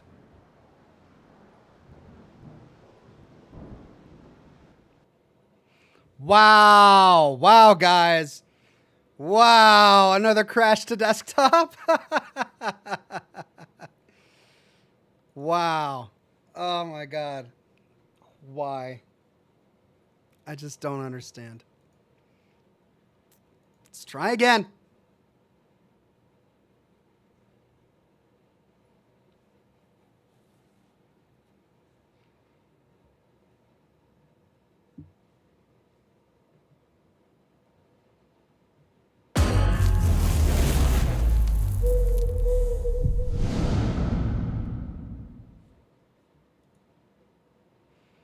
Amanda says, glad you saved. Very glad I saved.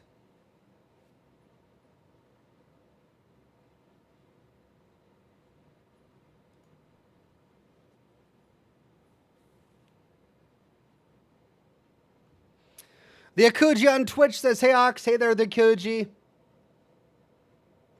The Round Potato says, how's it going, Ox, on Twitch? Hey there, the Round Potato. Good to see you.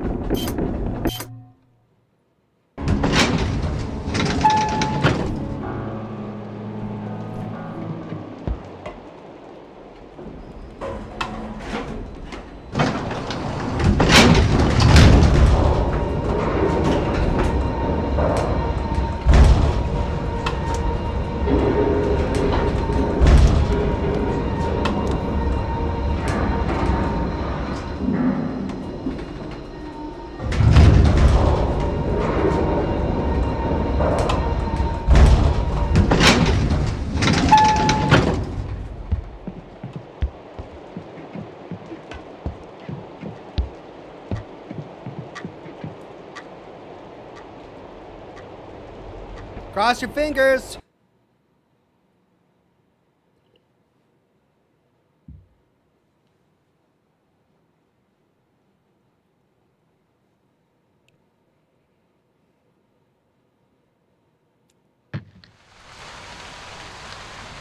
Yay!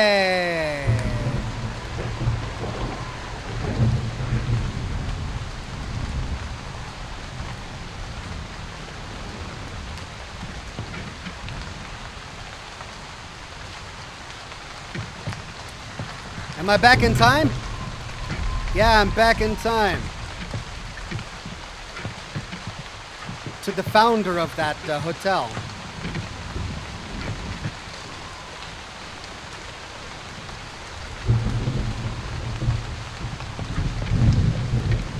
Hold right mouse button to use the sphere.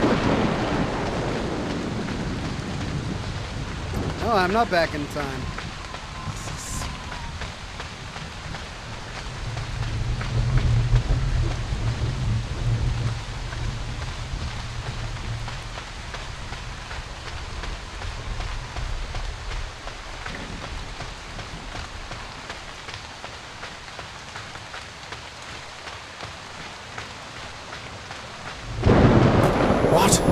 What is this thing doing?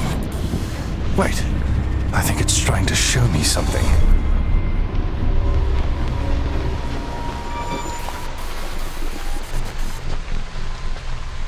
That way. Oh.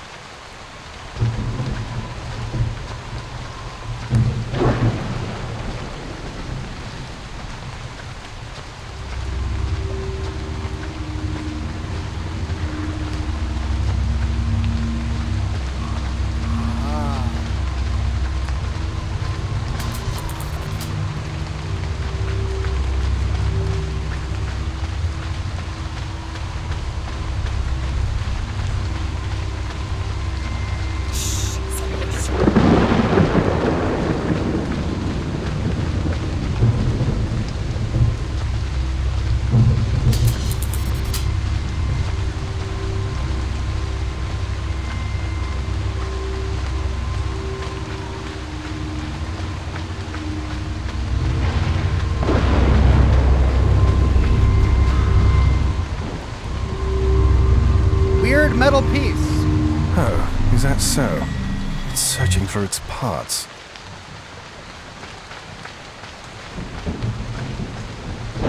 Okay, find all of the weird metal pieces.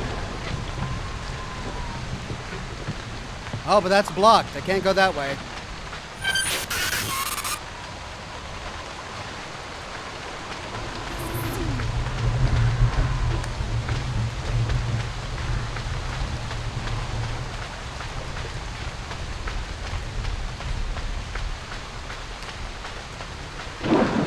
Was there a break in the fence?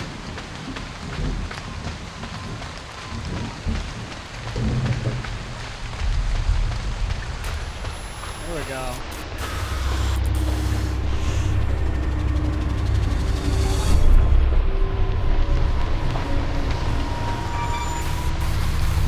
Do I have to go back to the house?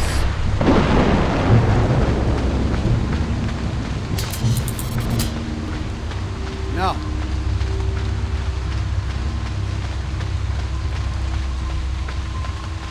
There we go. We're getting close. Who's in there? Damn it! Answer me! You're insane.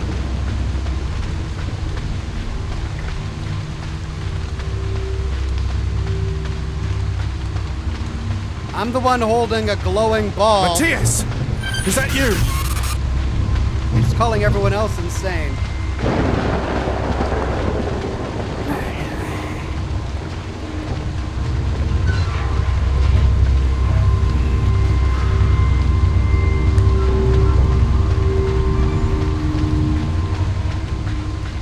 Monster. No, this isn't happening. This isn't... It's not real.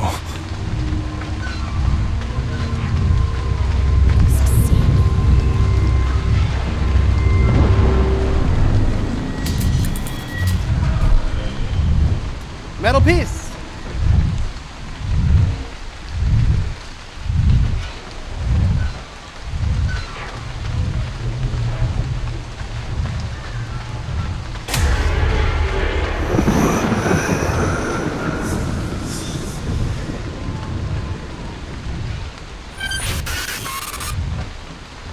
Okay, creepy ghosts. Creepy, creepy ghosts.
Save. 1920.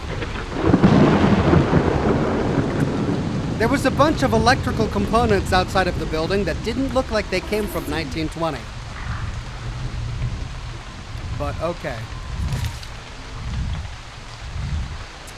This ridiculous venture Christopher is forcing upon us just keeps getting worse and worse. Matthias reported that there was an incident at the mine today. He claimed that part of the main tunnel collapsed, trapping some of our men down there. Apparently we'll be holding a village-wide meeting tonight to discuss what happened. He asked me to inform the others and make sure everyone attends. I don't know how the hell Christopher is going to deal with this.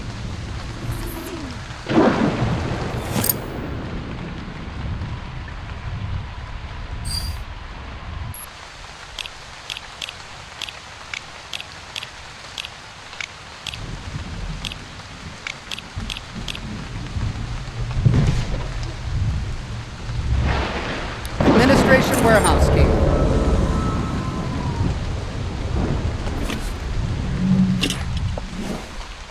Christopher?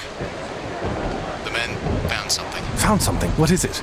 Damn it! What the hell is going on back there? Matthias, what's happening? I'm not sure. The whole mine is filled with a bright light and... Hey!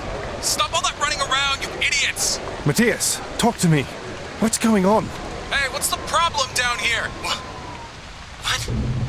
Where did they go? What happened, Matthias? Speak! I don't know. There was a bright flash. 1 second they were yelling and then... Nothing. What do you see? Tell me what you see! Nothing. There's just this metal sphere.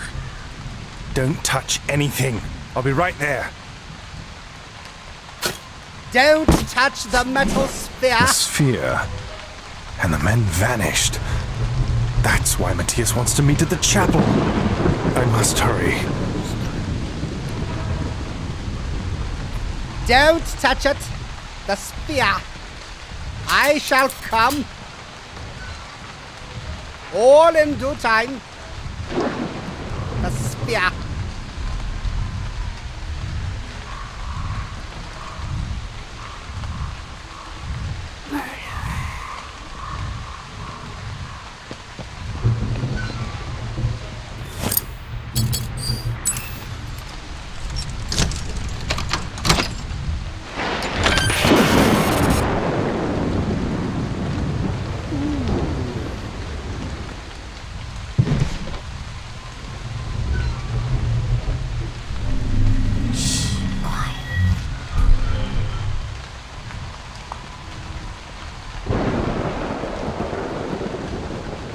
Okay.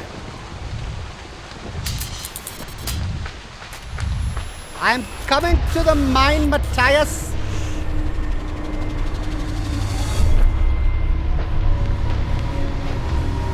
If the screen effects will stop for a minute so I can move. Jeez.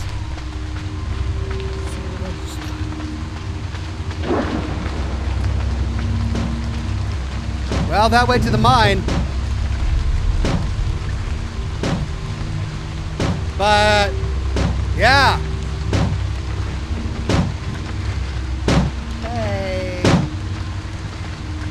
Hey. Let's be friends.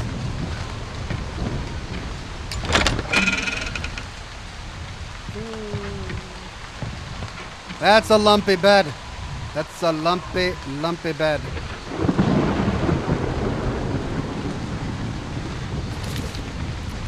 Dear Amelia, some very strange things are happening here in the village. Yesterday we were told that some parts of the mine collapsed and that some of the miners were trapped. But I was suspicious. I knew there was no way that could have happened. I secured the supports myself. Everything was absolutely fine. They told us to stay away from the site until after our meeting, but I went down there to see it for myself. The mine was completely intact, and there was absolutely no sign of any of the miners. Not a drop of blood, a hair, not even a stitch of clothing. Christopher has arranged a meeting tonight for the whole village. I'm going to expose this farce and figure out what the hell that bastard did to those men. There's no telling what else he could be lying about, or what else he might to do the rest of us. He might do to the rest of us. I love you. I'll see you soon, Marcus.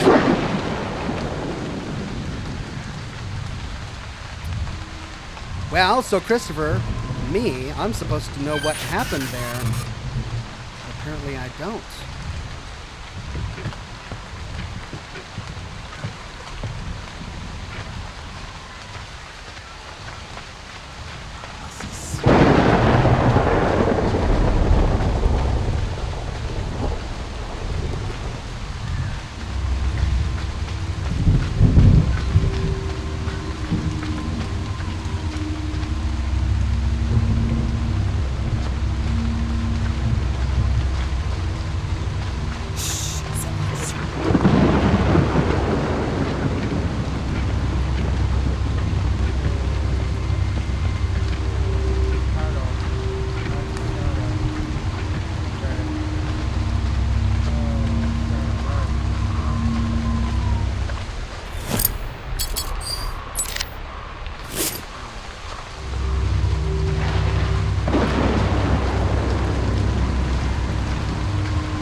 Matthias, are you in there?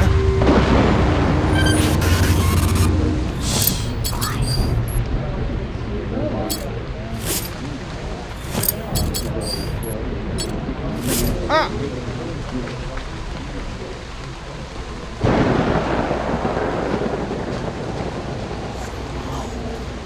Can't get in.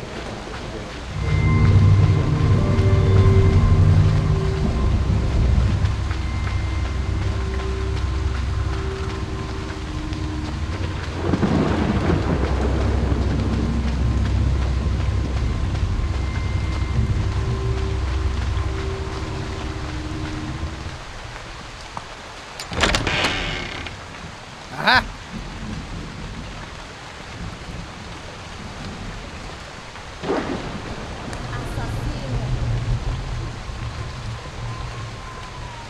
No?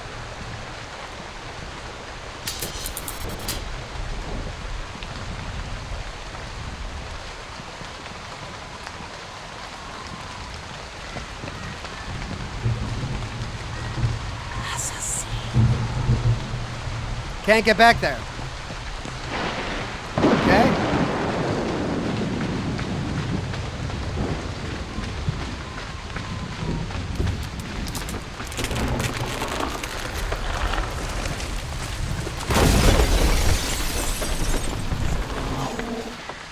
What the blasted heck?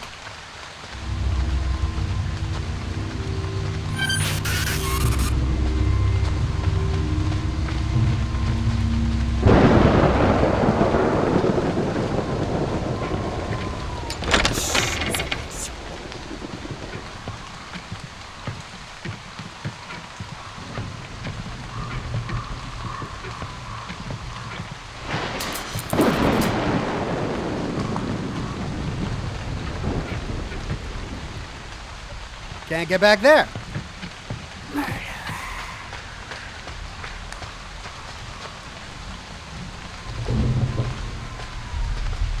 Oh, another puzzle.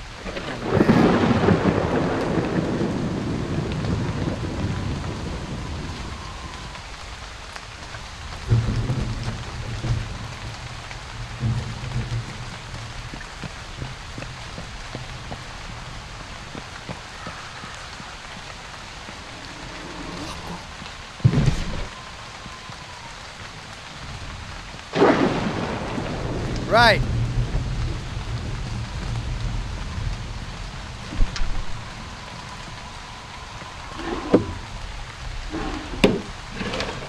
Hey.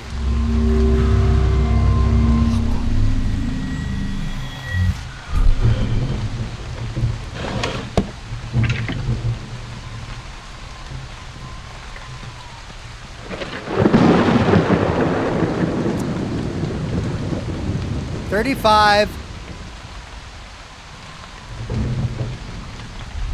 15. 10.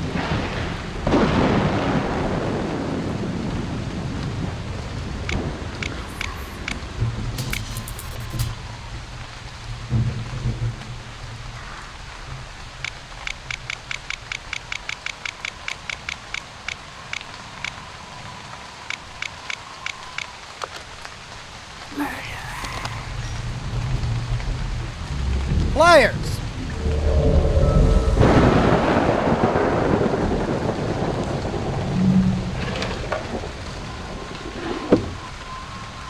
Okay. Well, dead end. So now we retrace our steps.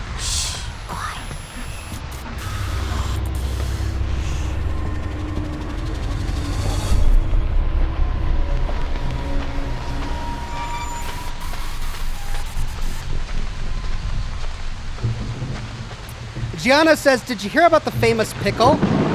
It was really a big deal.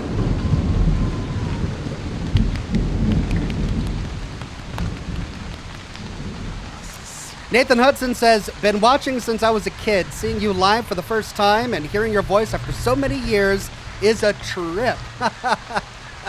Thank you, Nathan.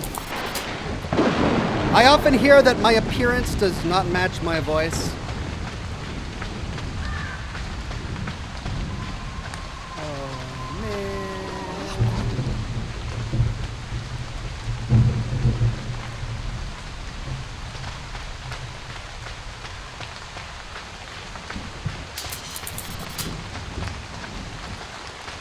There was nothing in here, right?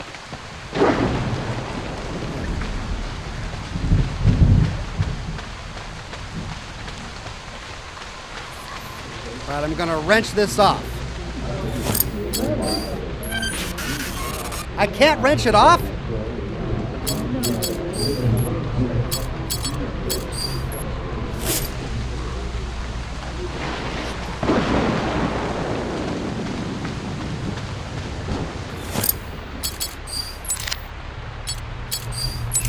There we go.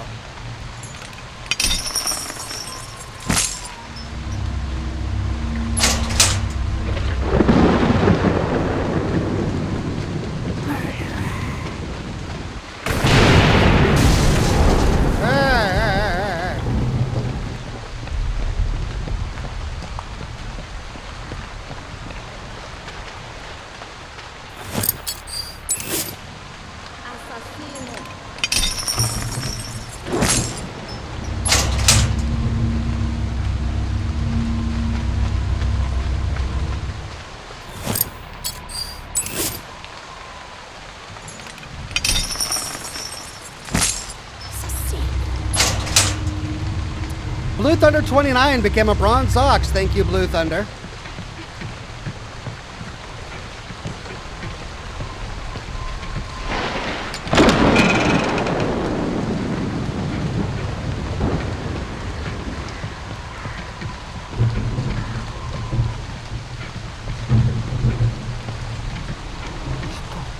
Nothing.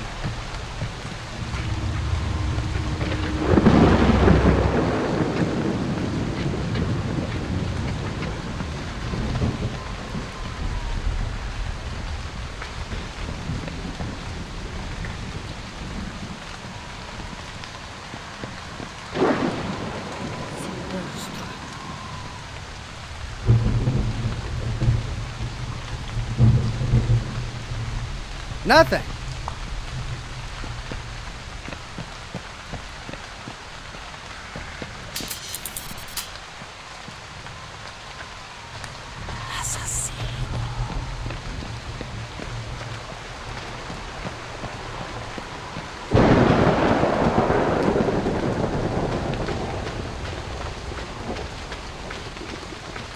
Oh.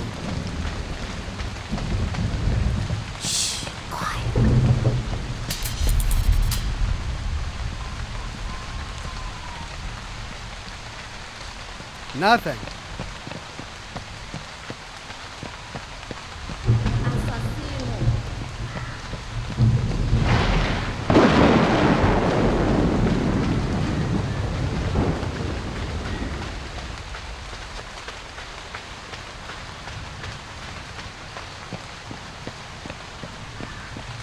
Okay, do I explore all those buildings over there, or do I explore this one building over there?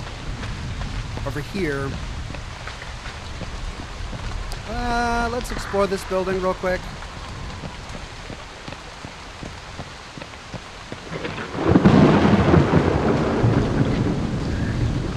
Uh-oh.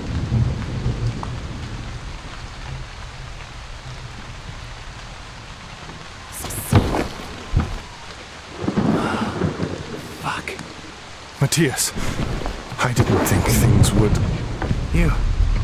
You're insane. I'm so sorry.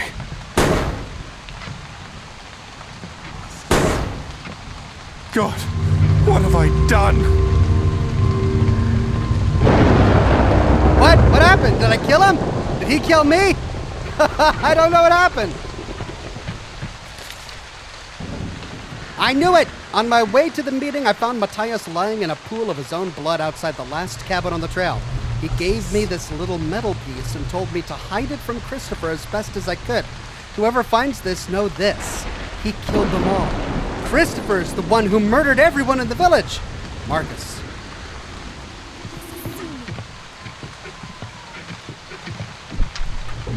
Wow, good job hiding it, Marcus. Gee, I wonder if it's in the only cabinet.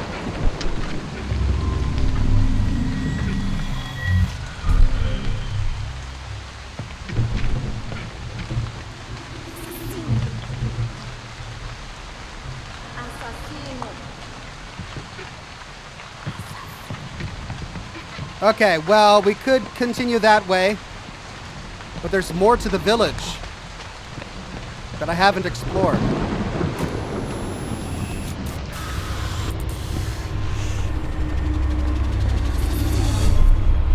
Yeah, I'm gonna go finish exploring the village.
So are those ghosts I keep seeing the ghosts of the people that Christopher killed? Oh, big bloody trail.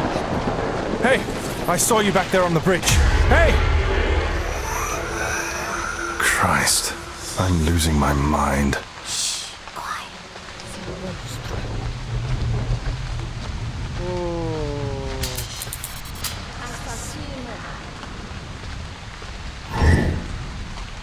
What is this? Are these...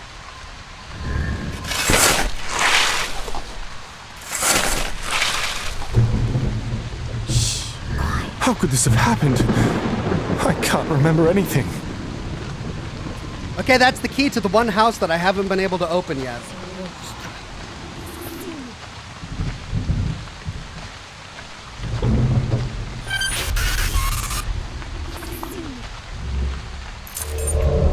I think.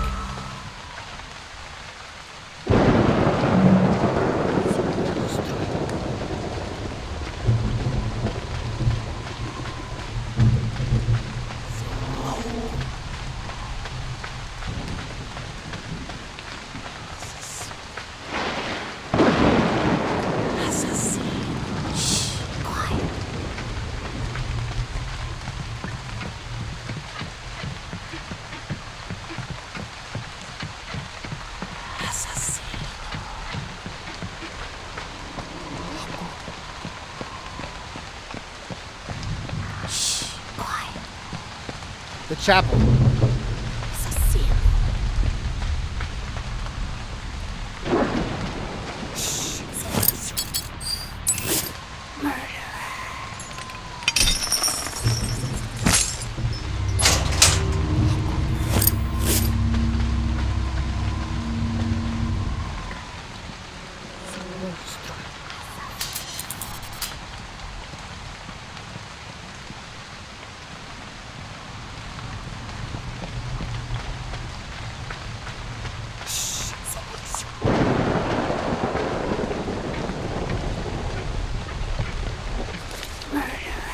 I'm not a simpleton. I can tell when someone is hiding something. 5 men vanish out of thin air, and Christopher's main concern is not to let anyone know the truth about it. Something's definitely wrong with all of this. Now that I've seen what this sphere artifact can do, I don't trust Christopher and his motives behind all this. He lied to me from the beginning. He lied to everyone. I've hidden some of the pieces of the sphere around the village. Hopefully this will buy me some time to talk some sense into him and figure out what the hell is really going on here.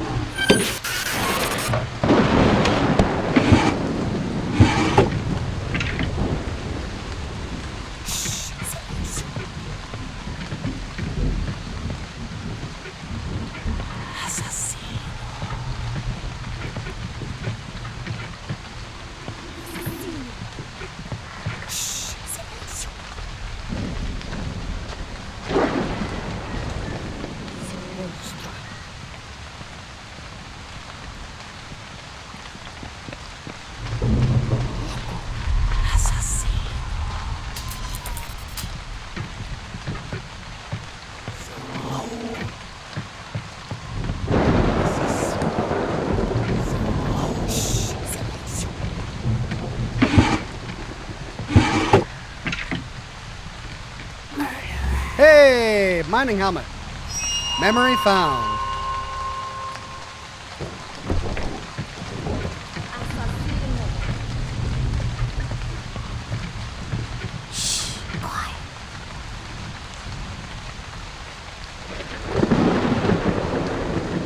Oh, this leads me back here.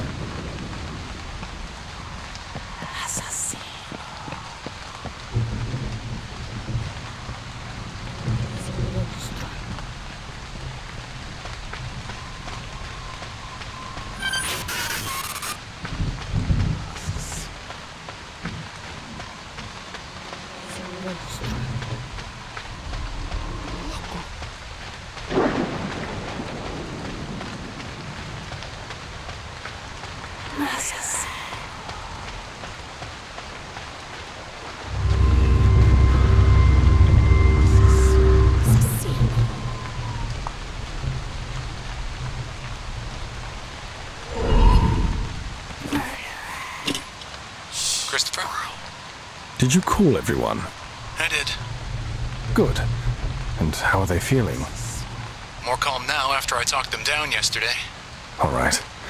Remember, don't tell anyone about what happened until we understand it ourselves. I'll see you at the chapel tonight.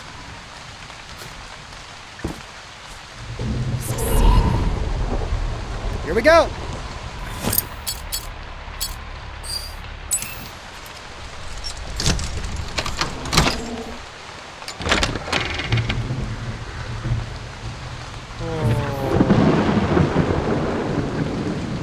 Is that blood? Looks like a lot of blood. A drinking glass? What's this doing here? Everyone, please, remain calm. Poison. As some of you may have already heard, there was an accident at the mine this morning. Some of the men are missing. But do not worry. Matthias and I are doing everything in our power to locate your loved ones and return them back to you safely. In the meantime, I'd like everyone in the village to take the rest of the week away from your daily responsibilities. To start, I propose a toast. Oh.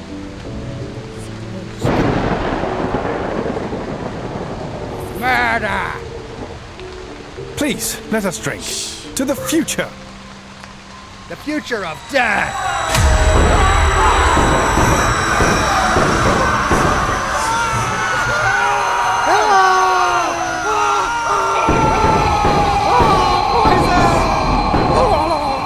Poison! It burns! Oh my God.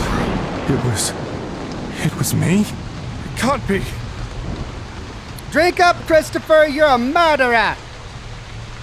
You murderer!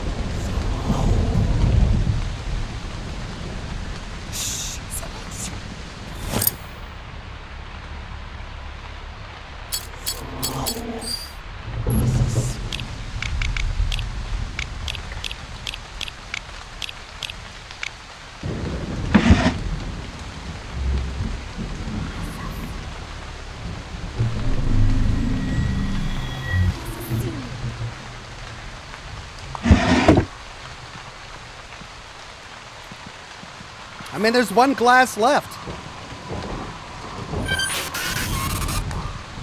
Can we not drink it? Lumen says, grade A acting, Ox. Thanks. I often thought that I missed my calling. I should have gone to Hollywood. I could have been an actor. I could have been a contender.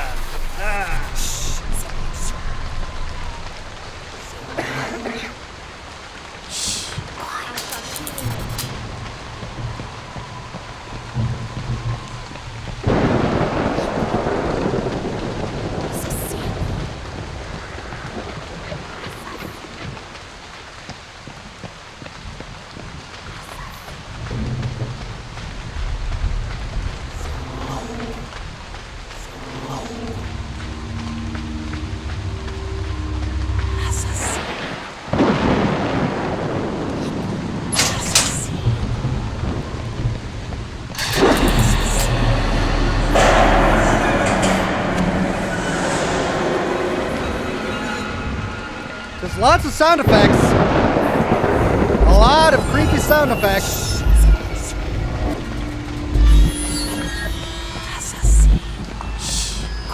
It's really dark.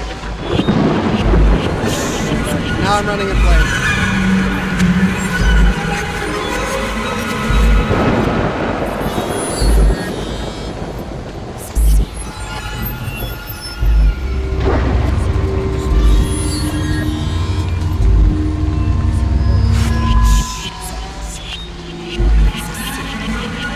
That one's red.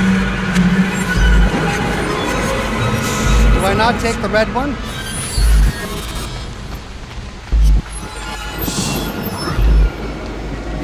Do I leave the red one?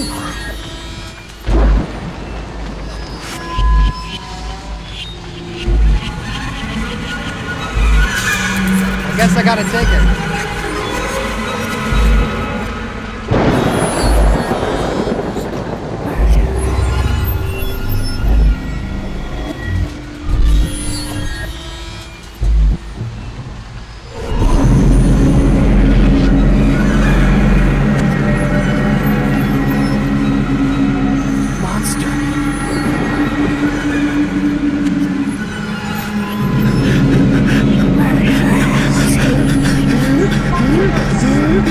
All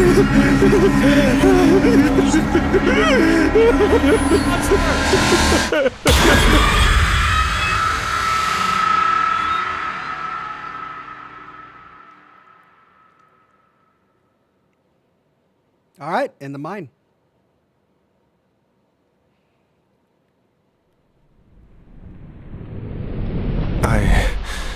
I have to get back to the mine.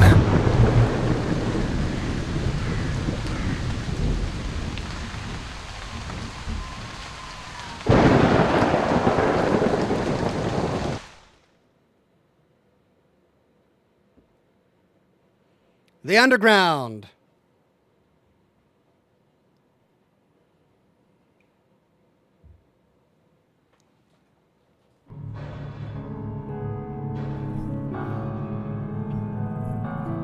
And we're back.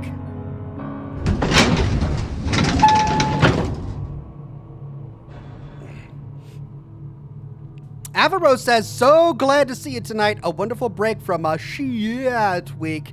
The only shining light was my Jenna. Well, I'm so glad you have your Jenna, and I'm glad you're here with us tonight.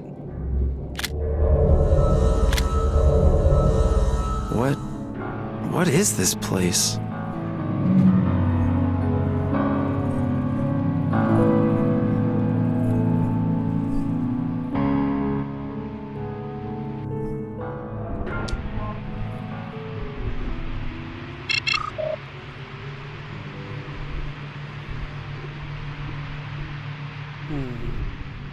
N1.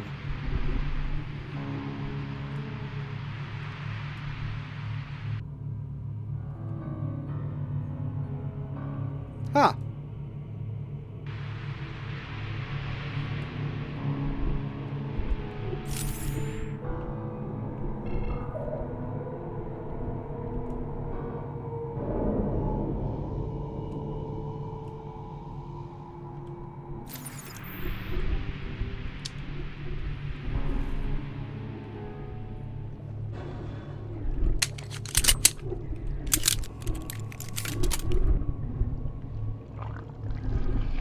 Yeah.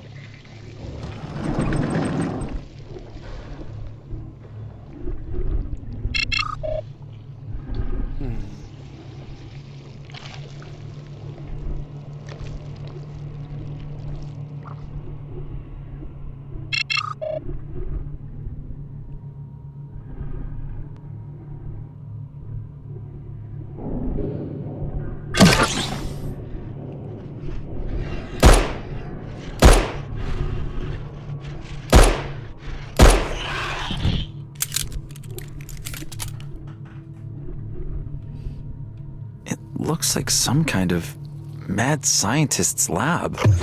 This has to be the source of all those damn monsters. Has to be.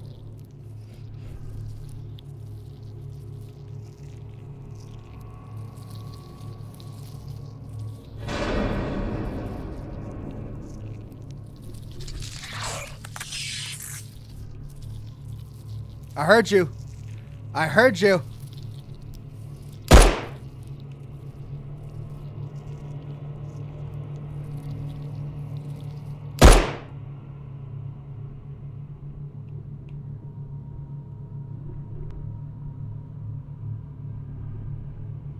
Ah! Oh! What happened to that? Is that a mannequin?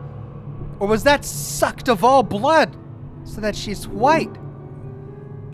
Read notes.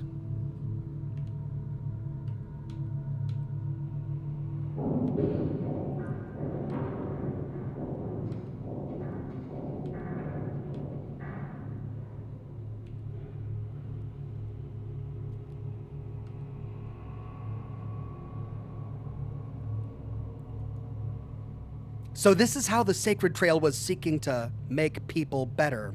It seems that these creatures really are human, or at least they used to be. They have gone way too far down here.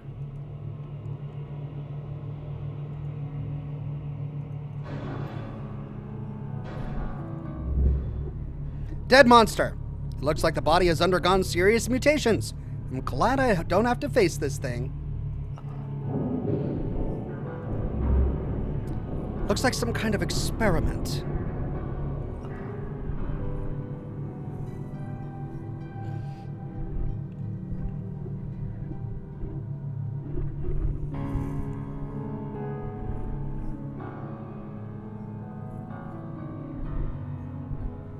Ew!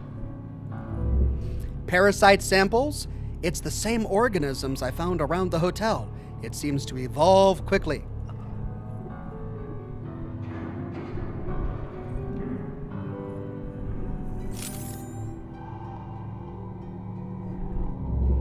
Gas 320 MTH compound A.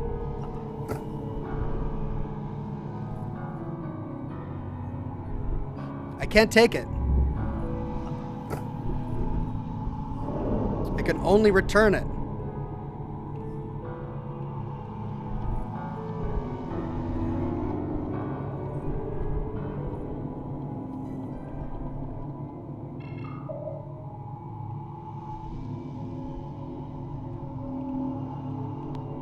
Come on, give me bullets.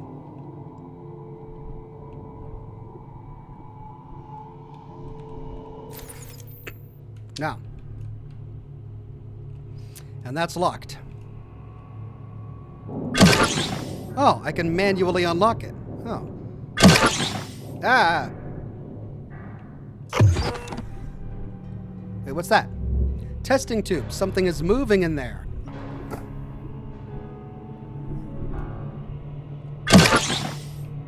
Okay, this just leads back out here.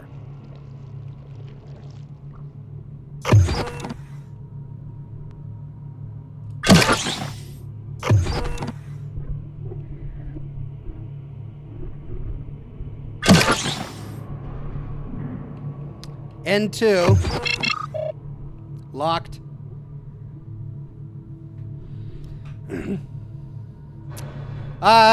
Yeet 17th Juggalo says, "What's up, Ox? Much love from Washington State, my man." Across the mountains from you. Thank you, Juggalo. Okay, lab 233 to the left.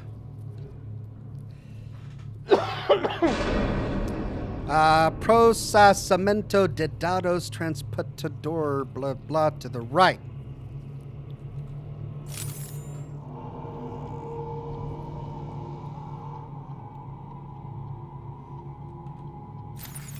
Data processing.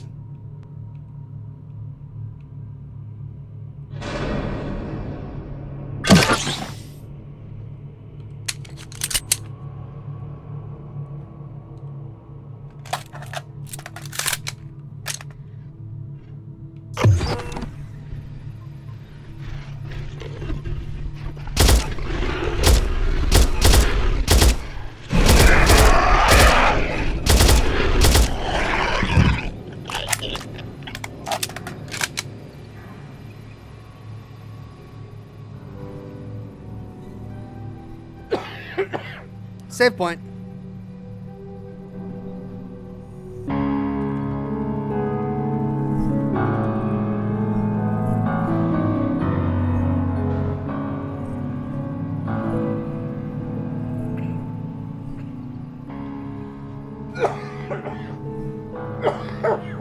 Pardon me.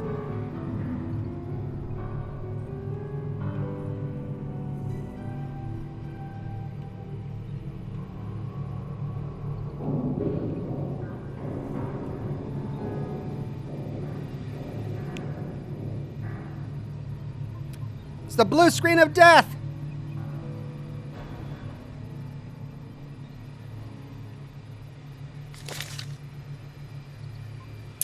First name Emily, last name LL, gender female, blood type AB, mutations unknown, status healthy, patient number 47. Note the various tests performed show a strong similarity with the energy emitted by the sphere. The subject appears to emit the same energy pattern, producing uncontrollable temporal anomalies.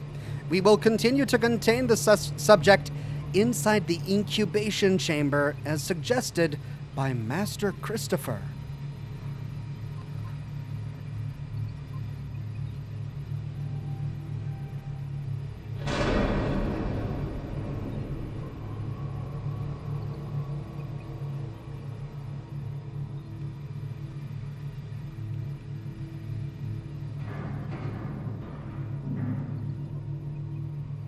My documents. Nothing. Wait, there we go. Researches. Anomaly confirmed. The anomaly has been contained and confined within the incubation area. Temporal fluctuations are shown to be stable. All interactions of the anomaly from this point on are predicted, and from her point of view, they have already occurred. Date of confinement, September 18th, 1960, to the principle of free will.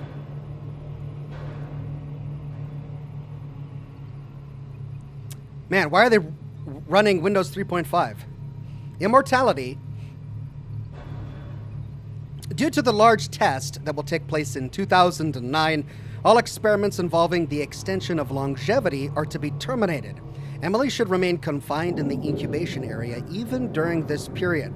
Other potential guinea pigs should be preserved and sent to the Universal Transporter. To the principle of free will. Images. Photo 8. Right, nice, thank you. Photo 9. Einstein, of course. Photo 10. These are great stock photos here. Fermi filter. Cool. David Hilbert Hotel to Sue. Okay, images. More documents. Laboratory 2. Public documents. Photo 1. Ood. Photo 3. Ood. Photo 2. 260. Photo 4. Okay, is this some sort of code? 50D. Photo 5, 25D. Photo 6, 25D.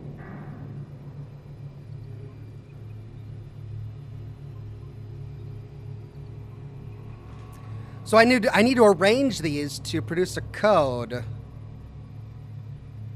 00D. 26D. 200D. 656D.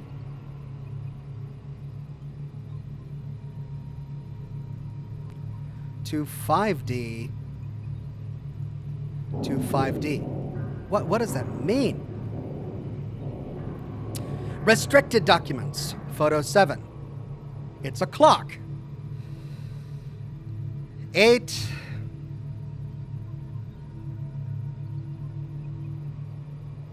Well, is it? Well, that doesn't make sense. If it was about to turn 8, if it was about to turn 9, the small hand would be closer to the 9 than it is. It looks like it's 10 to 9, but that's too far for it to move because it's pointing at 8. So I guess we're just supposed to say that it's 8:55.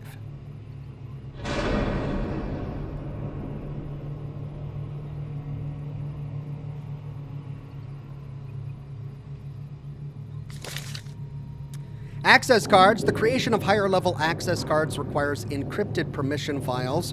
Insert these files into the computer to release the creation program. Level 1, monitoring room, research room 1. Level 2, lab 3, lab 4, lab 2.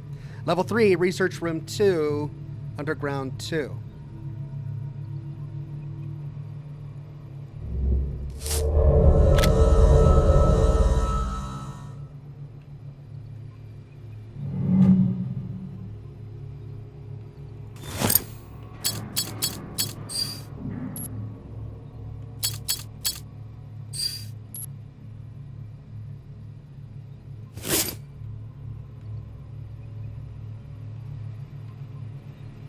Okay, that's the full loop. Let's explore again with my light. See if we get any more ammo.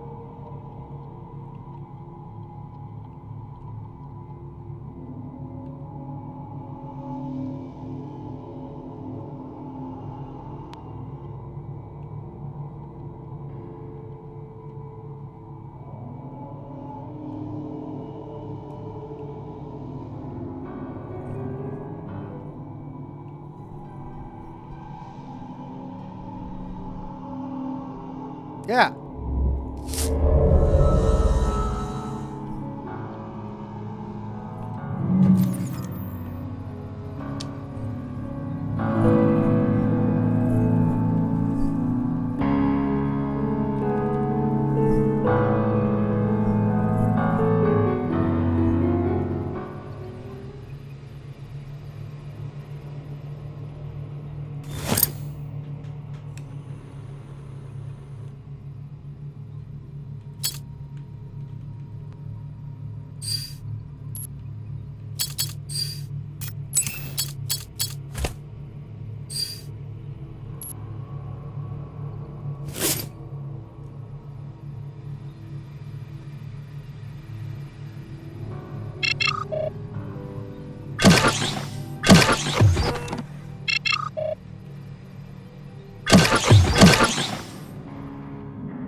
Oh.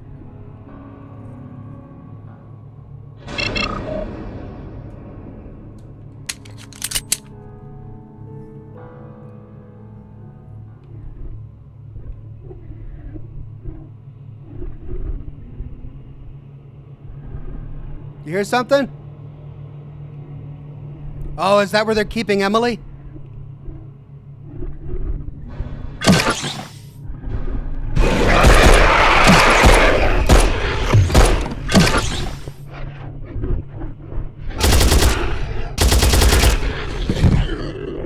God!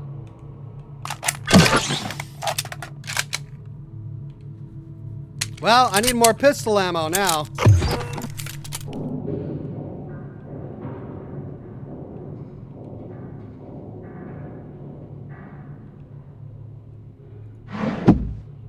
Hey.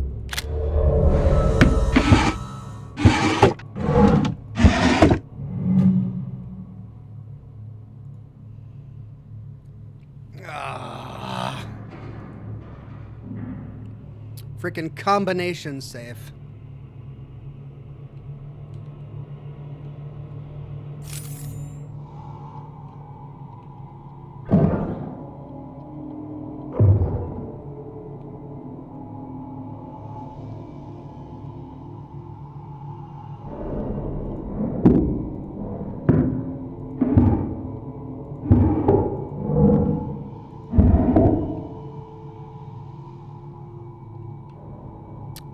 Oh!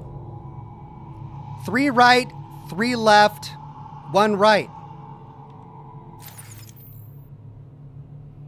Oh, 919. 93. 39. 31. 19.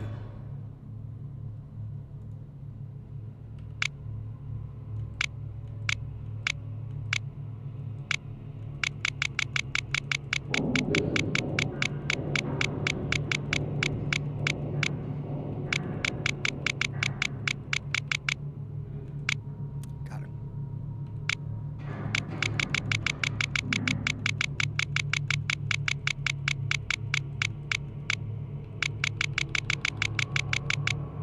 Yeah, I did it again.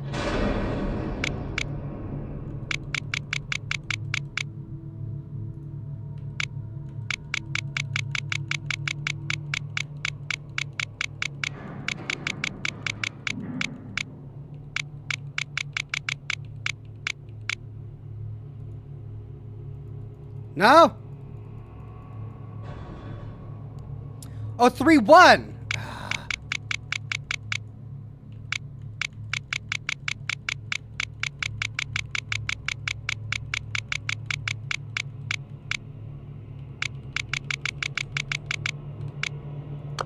There we go. Overclock, a performance drink.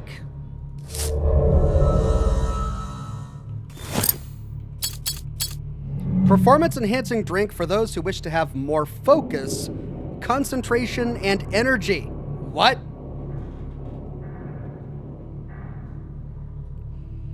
Okay, I guess I'll save that for later.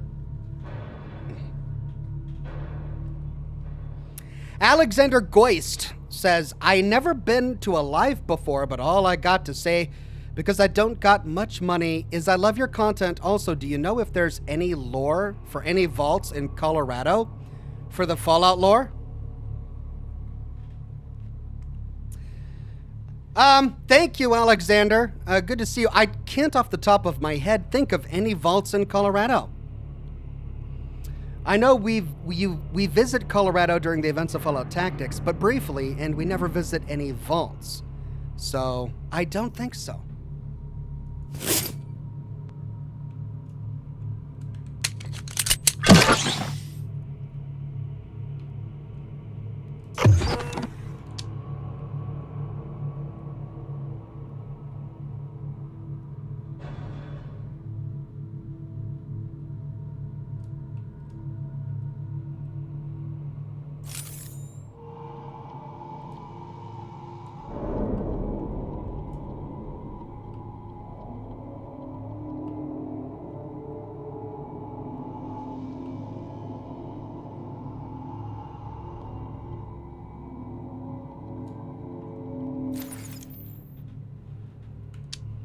Okay, this is a dead end for now. Thankfully, I do think there was one more path.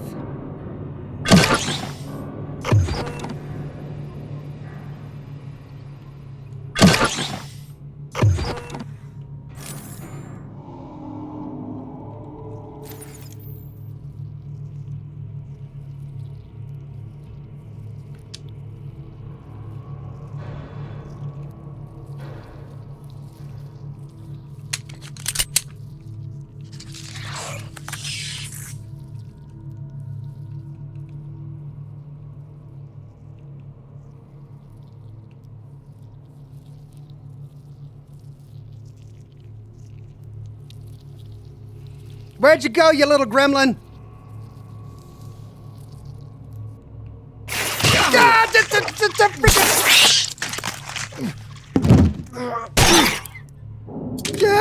How did it do that? I saw it and everything, but it got out of view. Oh, man.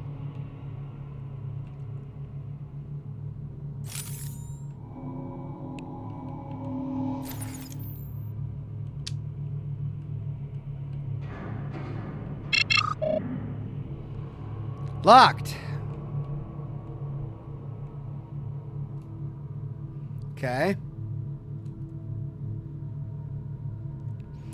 Michael Ewan says, how many full-on episodes before the guillotine? I don't know what that means, so I can't answer your question.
Okay, so we need to make a key card for ourselves, I think. But I'm not sure how.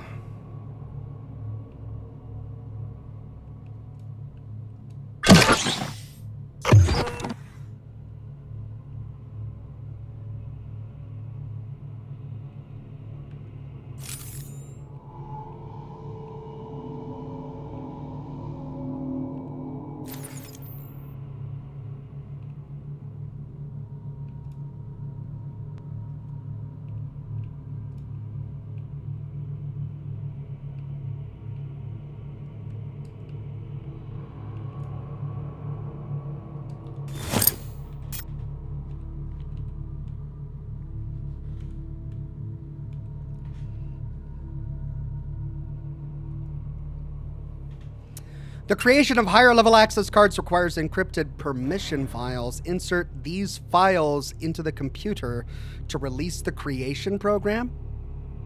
Level 1, monitoring room and research room. Level 2, lab 2, lab 3. Level 3, research room 2 and underground 2.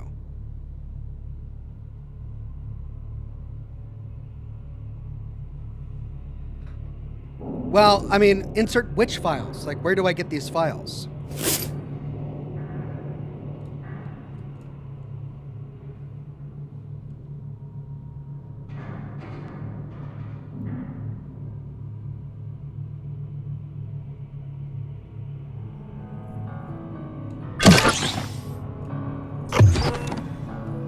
Data processing.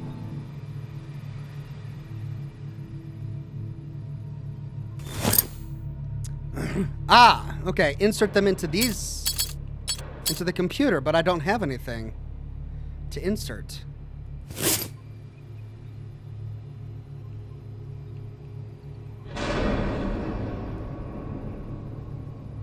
Generator level 1. An access card registration was successfully filled in. Press the finish button to generate your level 1 card. Registration information, access 1, a level 1 access card, access level low, accessible locations, monitoring room and research room. Okay, finish. Confirm.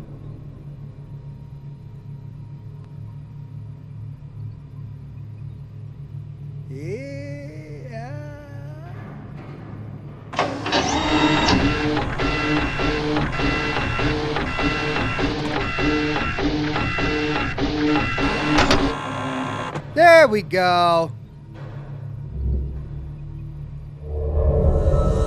Can we print any more? Generator level 2. You have initiated the registration of an access card missing access code data. Please insert a flash drive with the appropriate encoding. Then we have to do the same thing for those. Right, well, guess we do level 1.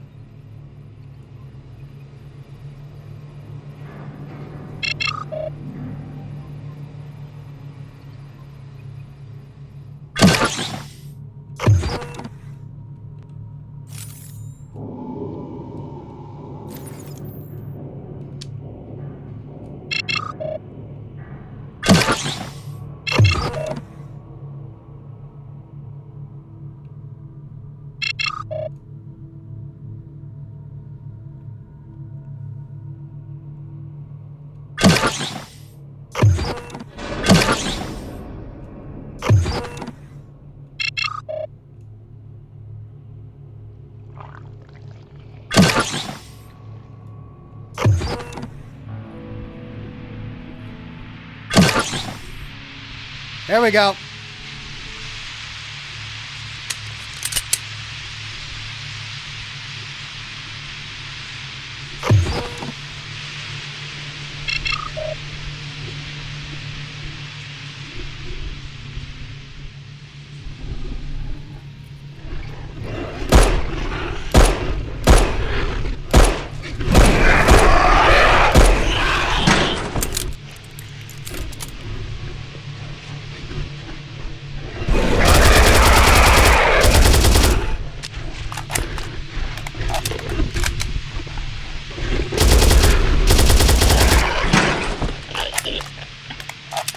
Better give me a lot of ammunition for that. That was way too much ammo.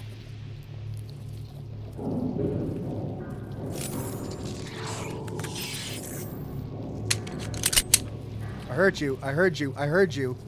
I heard you. I heard you. Where are you? Where are you? I heard you. Where are you? Oh my God. I heard you.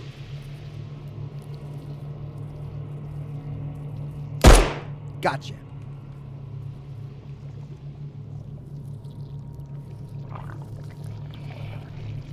Monitor B. Got you. Oh, sneaky devil.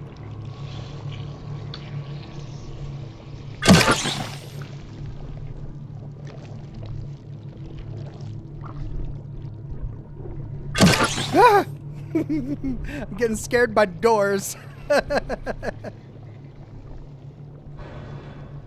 Alexander Geist says commit war crimes to the gremlin. Well, if by gremlin you mean these things, I will definitely kill as many as I can. All right, what do we got? Another terminal. My documents, possible names. Raphael. Oh, someone was expecting a baby, maybe?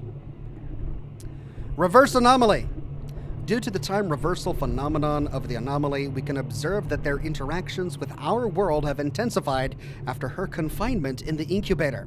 Master Christopher predicts her release and the beginning of the free will process. This should happen at the 2010 test by the person with the initials RL to the principle of free will. What's my name again? Possible last names. Ah, okay, so they're naming somebody who's going to start off this process. Or they're trying to guess who that person would be. Generator level 2. Hey, generate code. Please confirm your card code. Press confirm and remove the flash drive with your new code.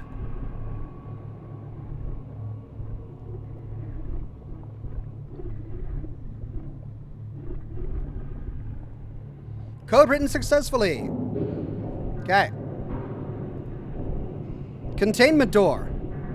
Recently activated containment gate. For security reasons, the automatic opening has been disabled. To manually reactivate, activate all 6 panels in Underground 2. After that, open this program again and click unlock manually. Automatic recording of the last access. Oh dear God. Oh no. What's this gonna be?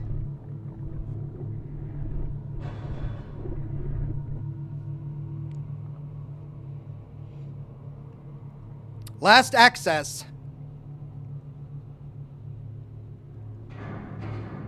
Oh, it was Stephanie. That's where she went.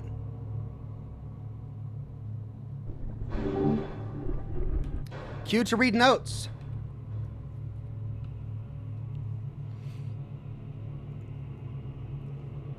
I saw Stephanie going through that giant door, but I don't have access to it.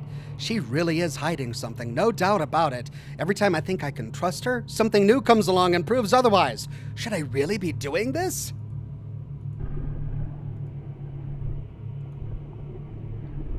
Okay. Where's the printer? Oh, that's right, it's a USB flash drive. Nice. But we're not done here.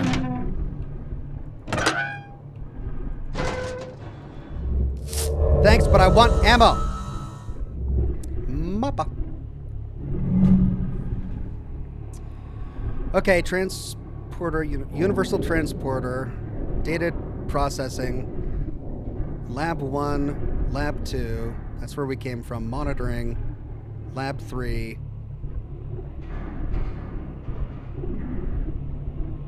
Pikisa, I don't know. Oh! There you go. Lab 3. Pikisa is research. 8 staircase underground. Underground 3. That must be the place.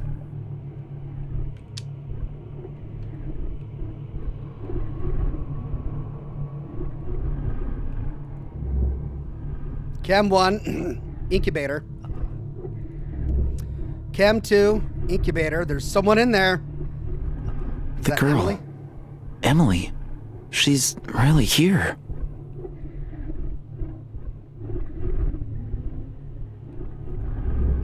Structure.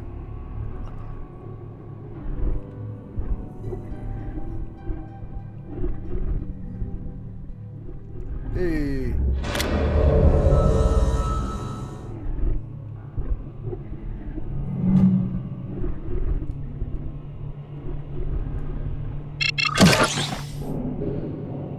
Okay, that opens that door. Let's do a once over with our camera. Make sure we didn't miss any loot or lore.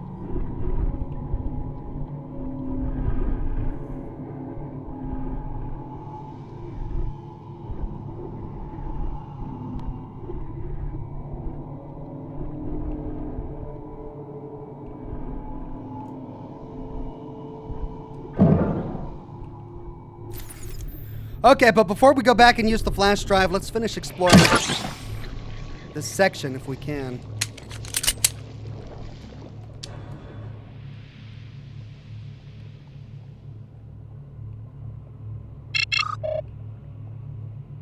Oh, man. I don't want to release. Oh, that's the staircase going down. Oh. Okay, so I gotta release that somehow.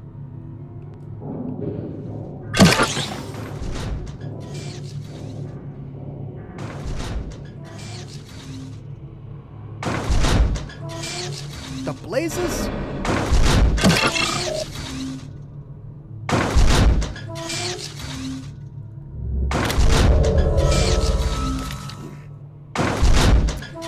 Sarah, Achilles has responded well to the initial treatments. It's starting to look like it was worth it to stay here and take charge of the sacred trail in Master Christopher's absence. Our little boy is strong and resilient. I believe we are very close to finding a cure for him. I don't want to bring you here for obvious reasons, but don't worry. Even with all my new responsibilities within the sacred trail, I still manage to find time to be a good father. Whenever I'm not with him, I leave Achilles in the care of our most trusted and competent physician, Bueno. You remember him, don't you? In any case, I'll be sure to keep you updated with Achilles' progress. I hope that soon I'll be able to send you more good news. I love you so much, Davi.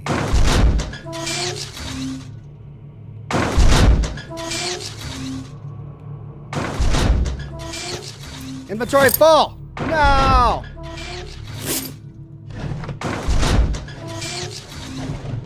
No!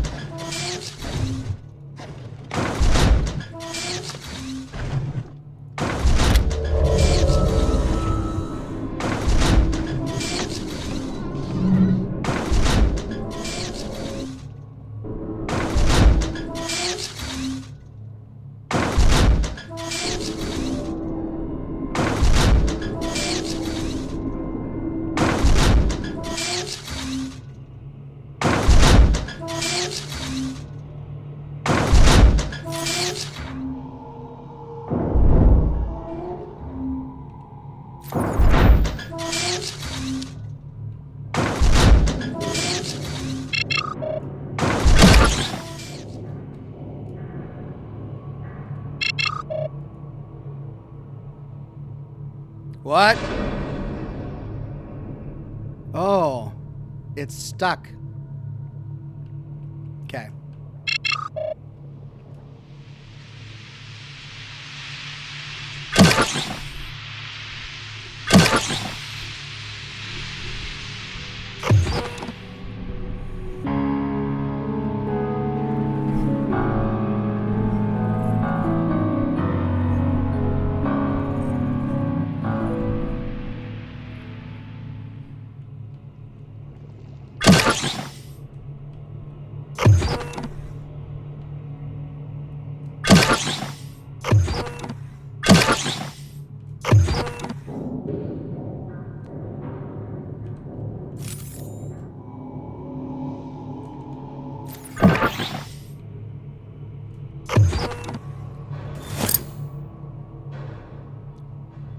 Right.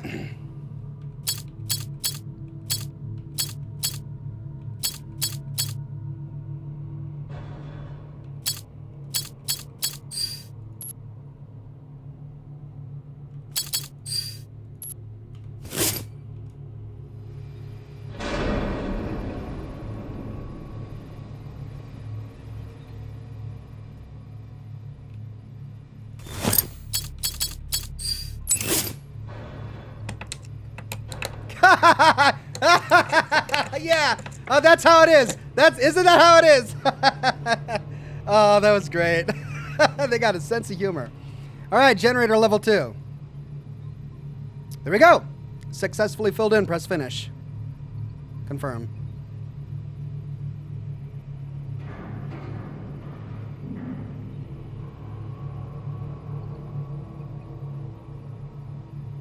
Error. Data inconsistency.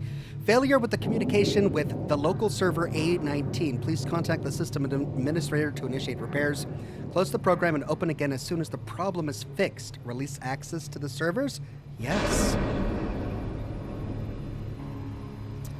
Got to go to the server room. All right. Server room, then we do this again.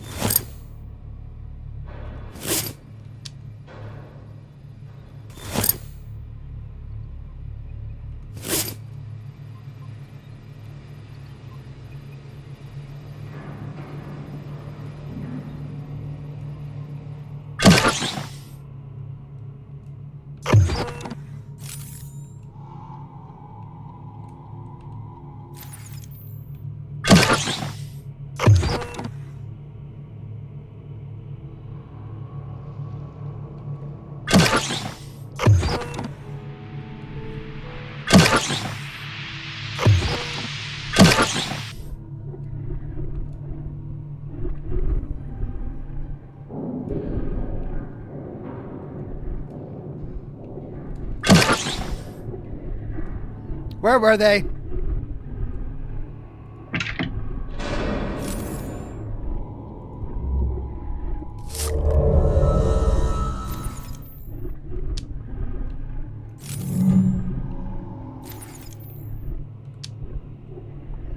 And then there was one more. There was a gauze in here, right?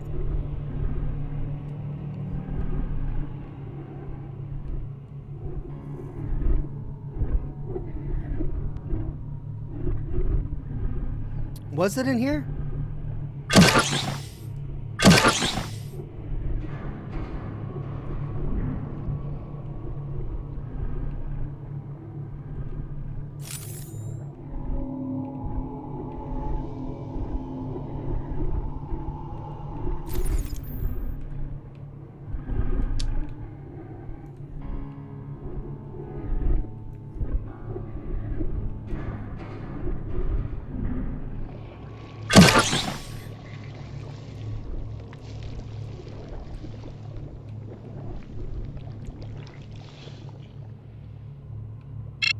No, it's in here.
Okay, inventory management here.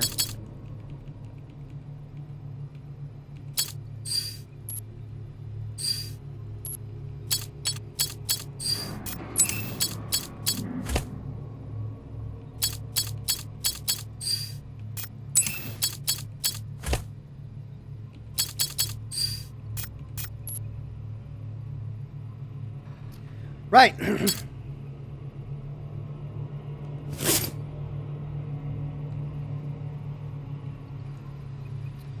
So, server room.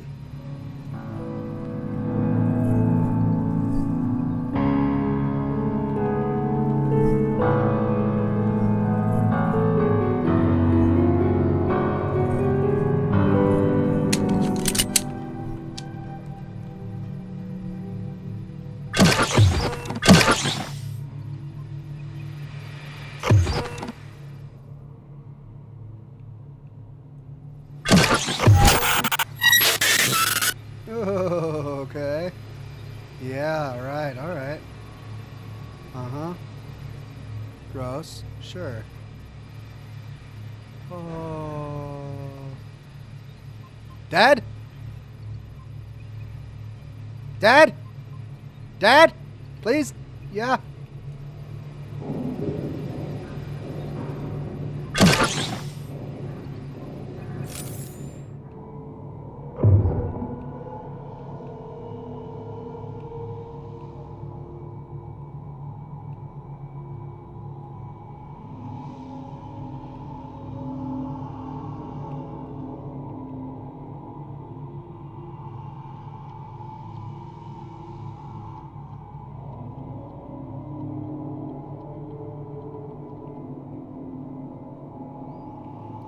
Is that some sort of code?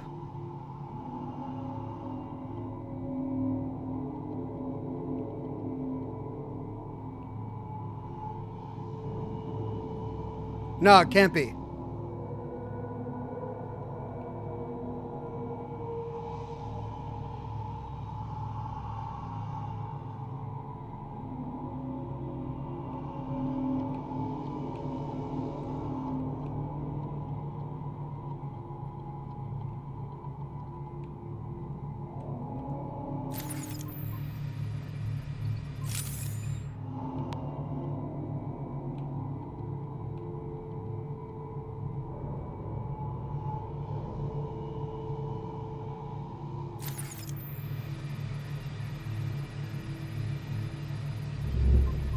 Defective server module.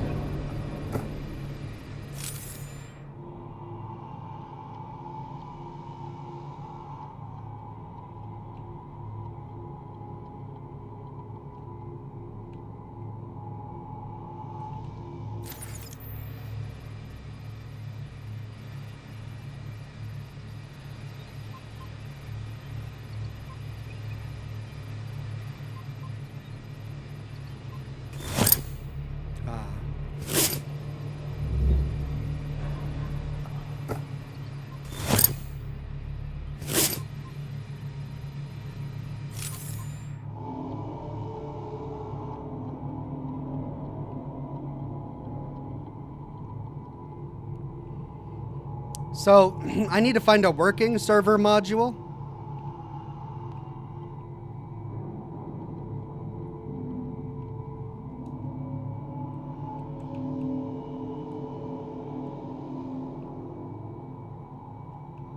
Oh. Screwdriver.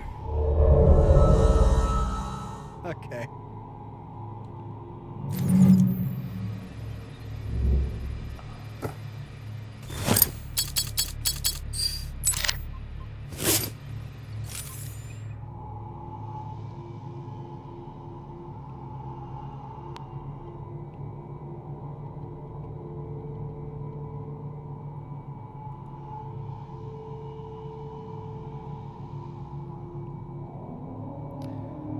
Right, I've got a screwdriver, but I don't know what to do with it.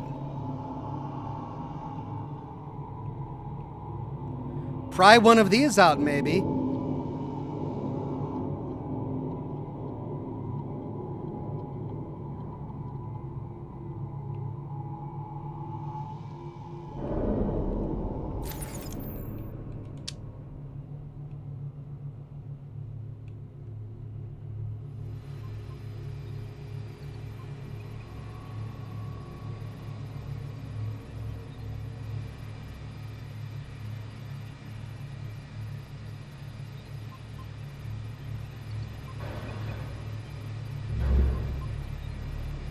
So I can't do anything with this. I can't collect it. I can't place it anywhere.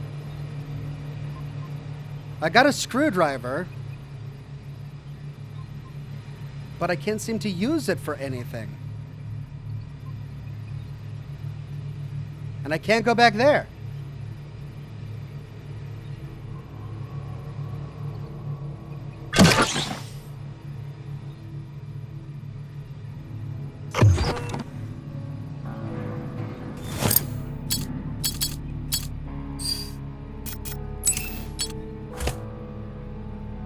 I'm not done with the level 1 key card, which means there's still a door that I have yet to unlock.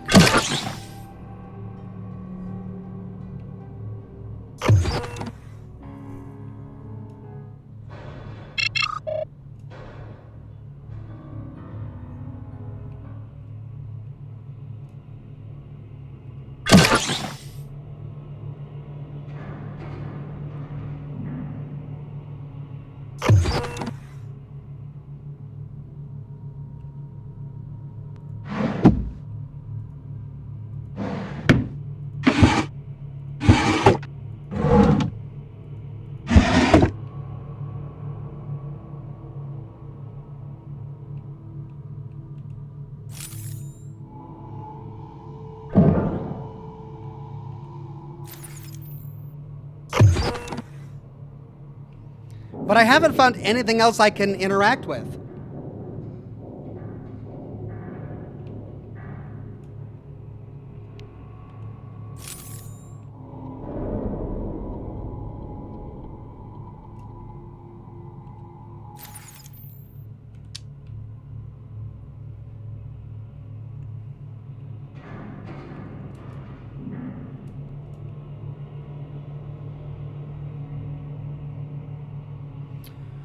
Okay, gotta find a new server box somewhere.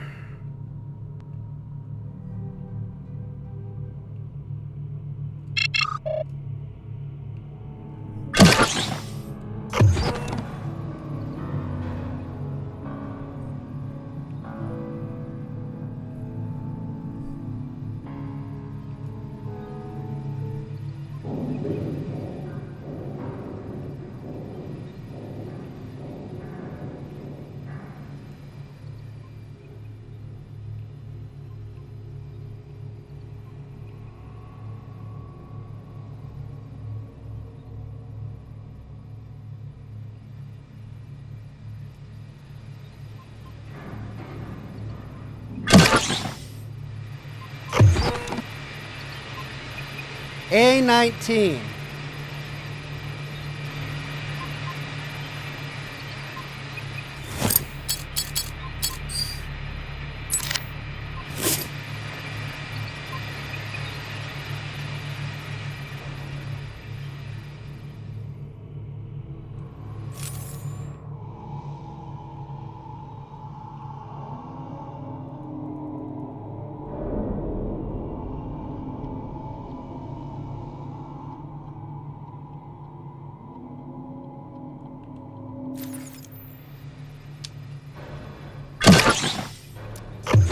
Right, I guess we explore deeper.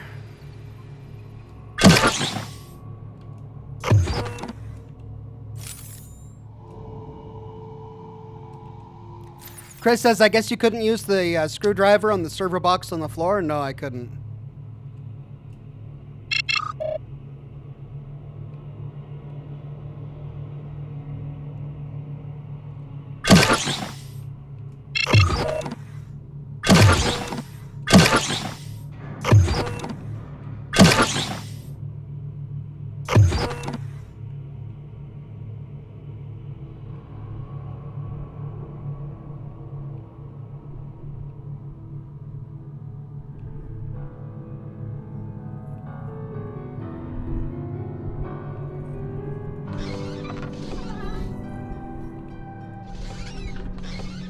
Hey.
Sigurd says, Ox, you missed a metal piece in the room with the corpses on the table. Did I? A metal piece?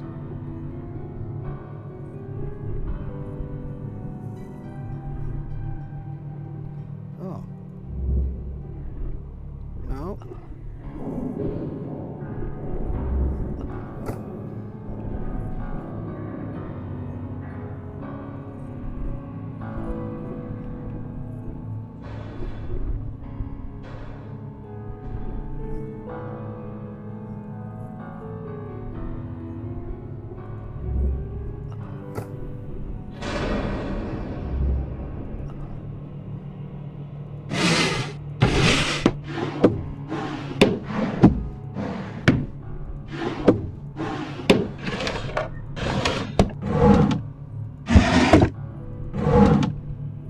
Oh!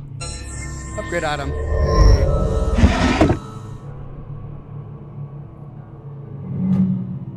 Is that what you were talking about?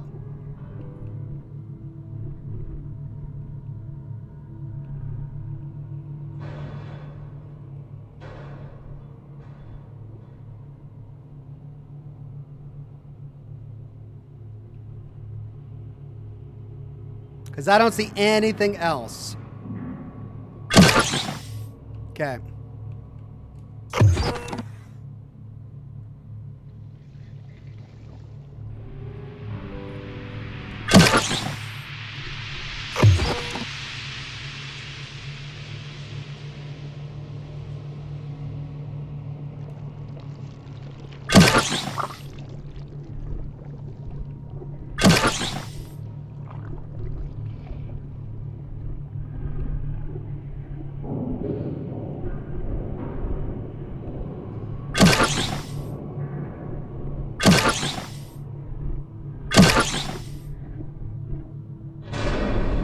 Look to the left of the woman's head, says Darth. All right.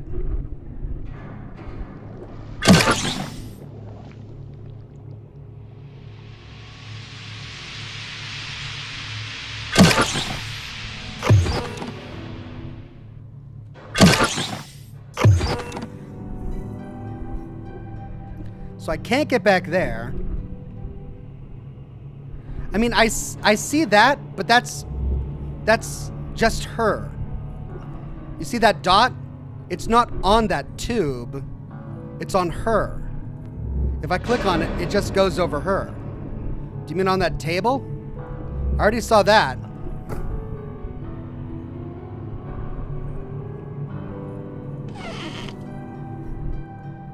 I can't go any further left. I can't get back there.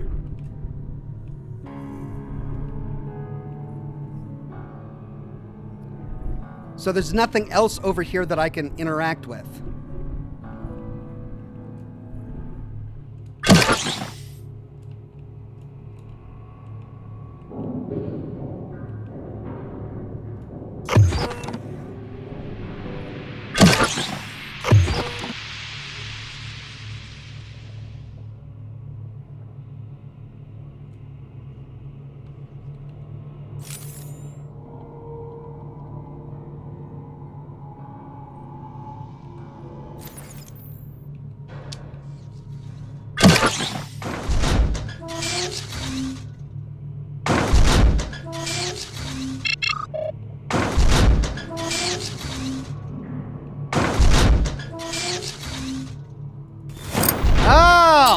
Oh, okay. Aha!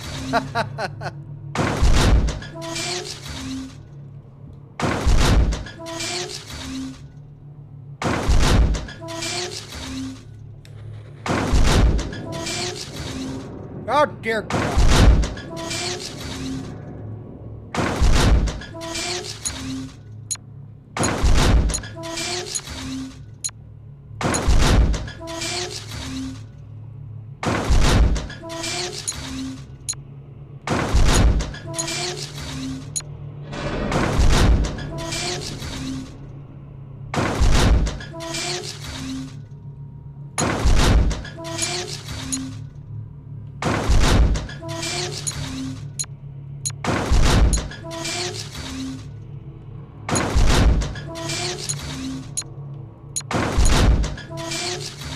go.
Right?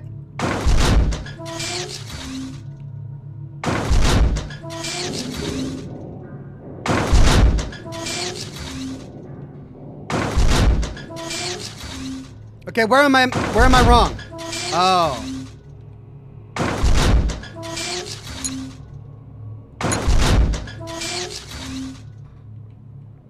There we go. And there's the server right there. How many slots is it going to require? A19. Inventory full! Ah!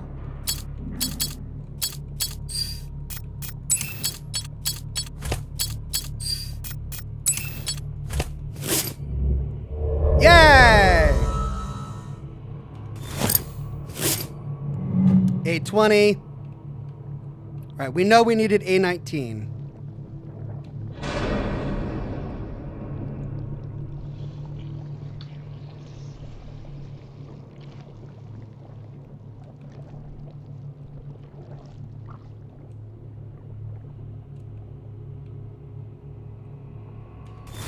Are we done with the screwdriver? Yeah, it's gone.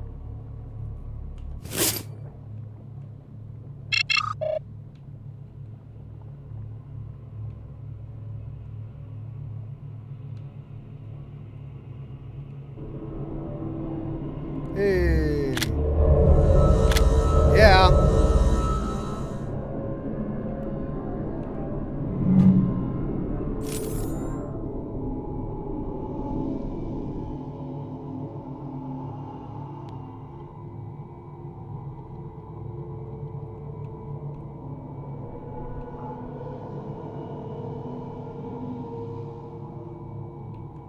Okay. Back we go.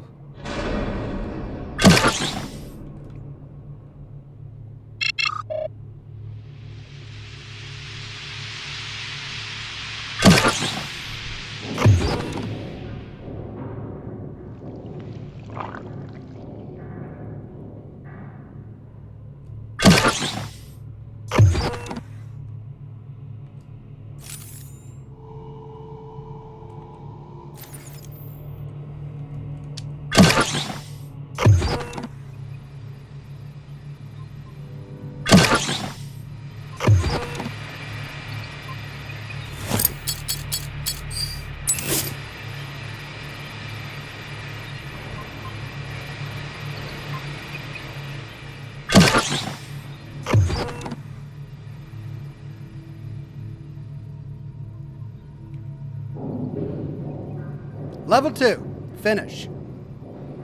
Confirm.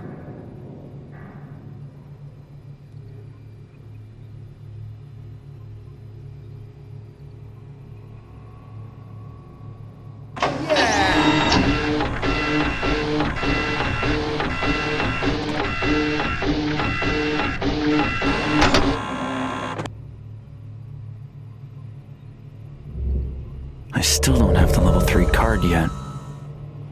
But I got level 2.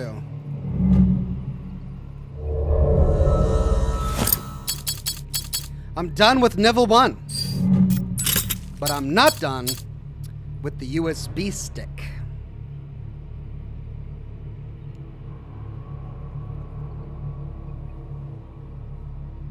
I'm running low on inventory space here. I'm gonna put the shotgun away for now.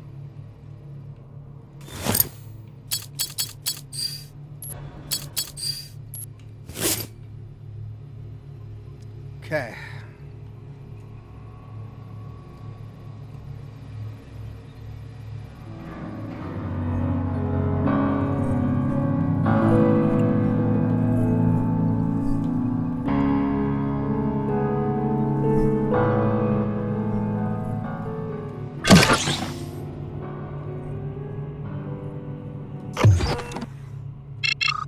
That's level 3.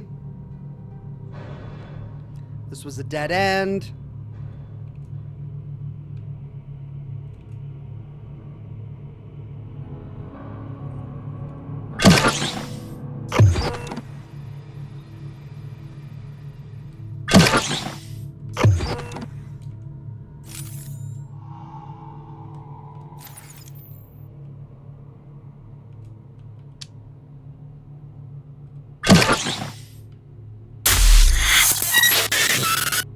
Okay, well, we're in lab 2 now. Oh.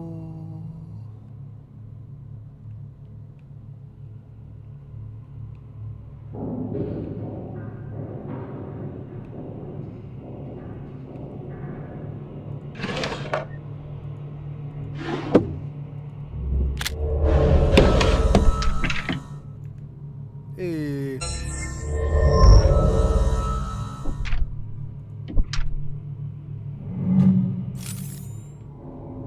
Whoa! No cabinet.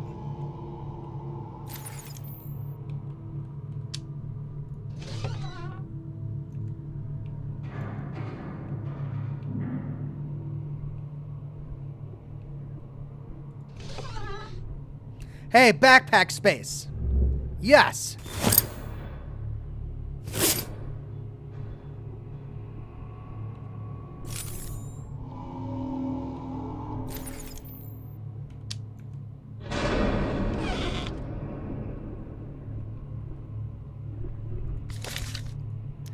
Although the boy is indeed making good progress with his physical health, it's becoming apparent that something strange is happening to his mind. As of late, he rarely speaks, if at all. The only time I hear him utter a word is when his father is in the room. Even then, his speech is slurred and distorted. Also, his overall demeanor seems to be changing for the worse. Just yesterday, when I came down to administer his daily treatment, I found him roaring and swinging wildly at Favero. It took us both, with all of our strength, to restrain him in his bed. I tried injecting him with a sedative, but the needle broke against his skin.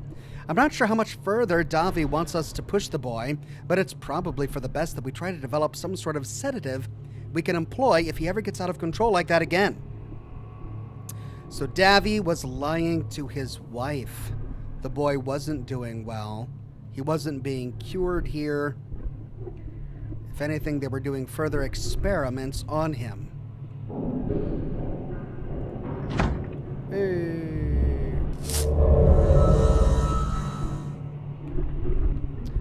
Okay, well.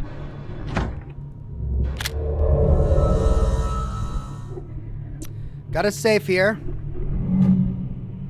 12, 12, 12. Can I interact with this? I can. So that's a puzzle.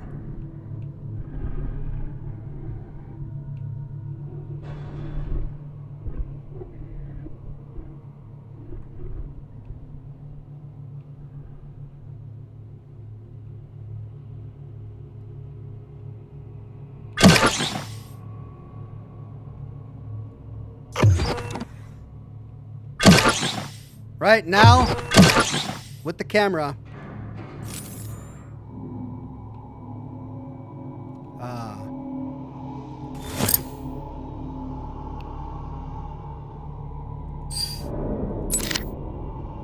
What?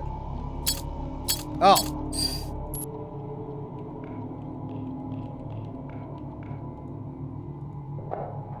Hey.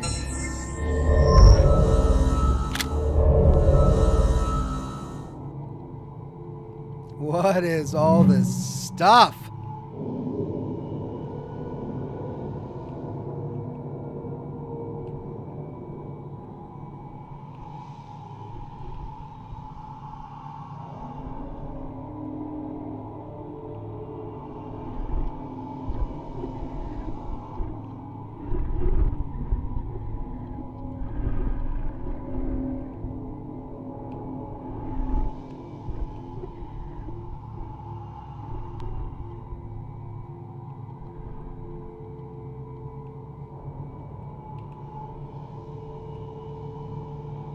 Huh.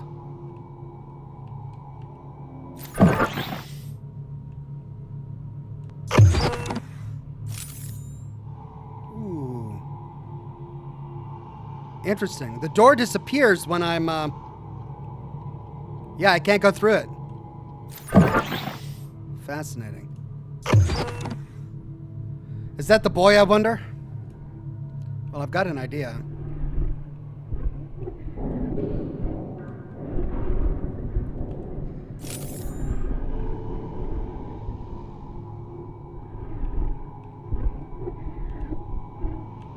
Oh, I can't turn it off. All right, I need to move that to continue exploring. And I need to find a passcode for the safe. Well, I bet it has something to do with these dials.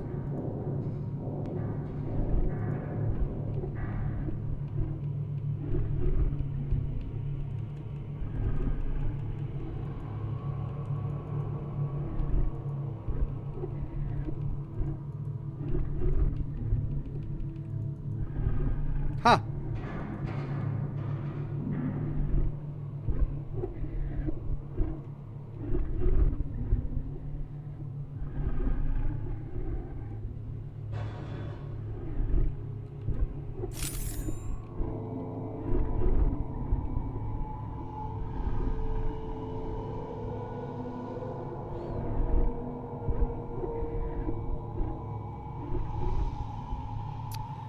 Well, I'm looking for a safe passcode, but I'm not seeing it.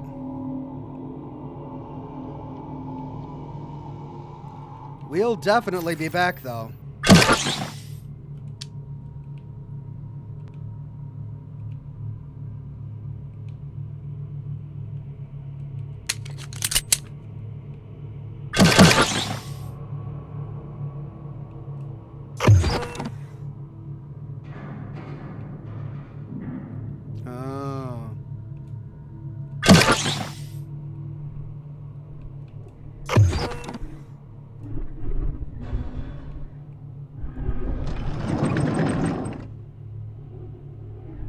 There we go.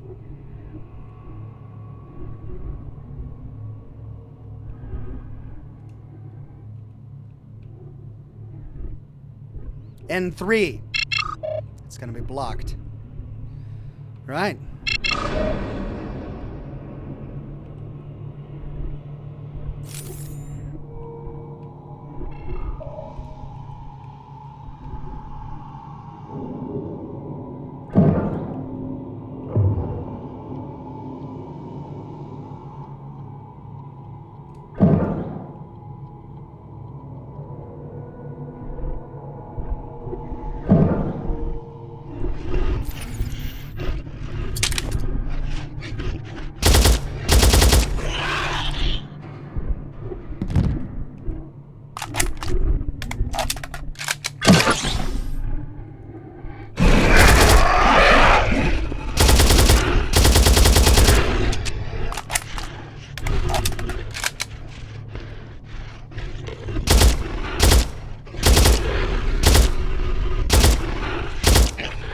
God, nice try with the jump scare there, guys. Turn left. Ah! All right, let's see what we got here. Old book. What to expect of the future.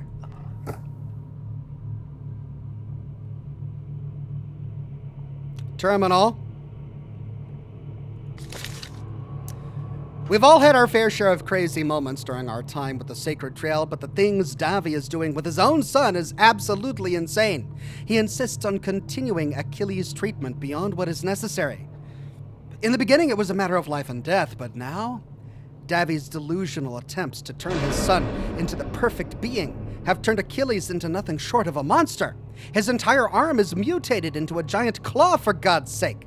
The boy has no emotions left, no conscience, and his strength is too great to match. If we hadn't developed Gas 320 to help keep him in check, there's no telling how many of us the boy would have killed by now. I don't know what to do. My only desire is to drop all of this madness and leave, but I know what happens to those who leave the Sacred Trail and their families. I won't put you at risk. I'll do what must be done. I hope to see you again, Bueno. A claw for a hand? So, that thing does have a weakness. I have Gas to find a way 320. to get my hands on this Gas 320 stuff. It's my only chance of fighting that thing.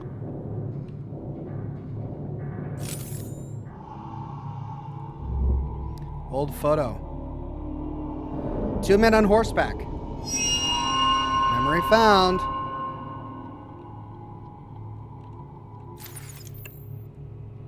Generator, level 3. Code generator. Let's generate code. Confirm your card code. Press confirm and remove the flash drive with the new code. The card must be generated on an access card printing equipment. Hold on.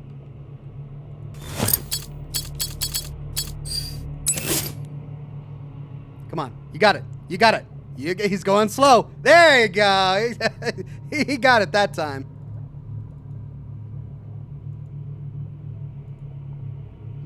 Okay, what now? What now? Oh, we got it. Okay. So, which printer?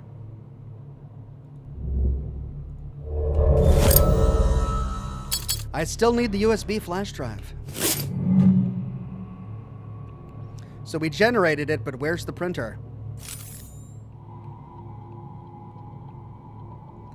Maybe it's back in the room? Back the way we came?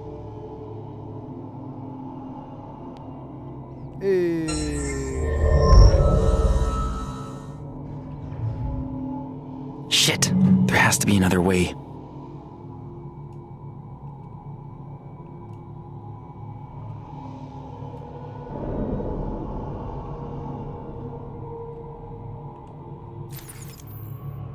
Huh. So in the other world, there's an entire room here with a security key.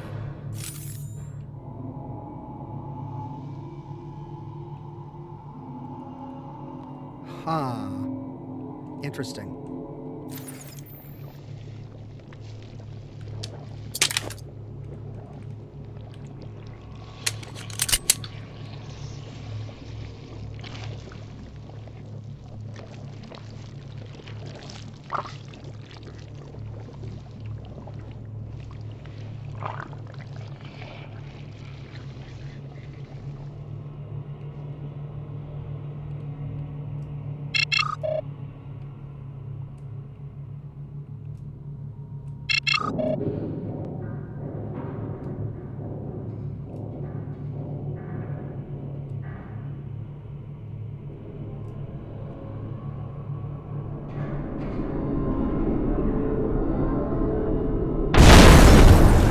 Come on, do you ever fucking give up? Run away!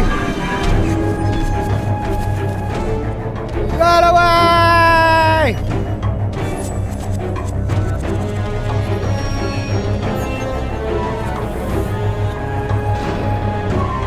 Oh, come on! Oh, come on!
Okay, they can't get me. They can't get me. I wasted a little bit of ammunition doing that. But they can't get me. All right, let's see if it printed. Where's the printer? Did it not print?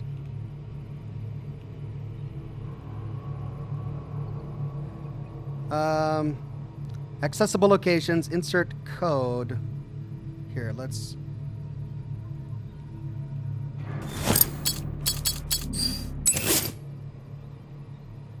Maybe I just did it from the wrong computer.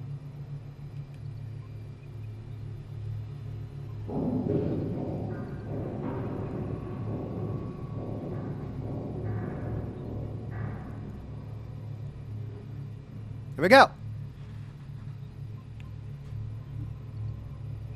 Generating level 3. Anytime. Oh, it's a freaking puzzle.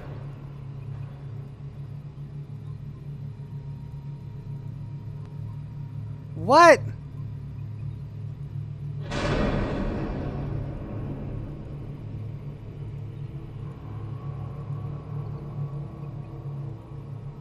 Stupid.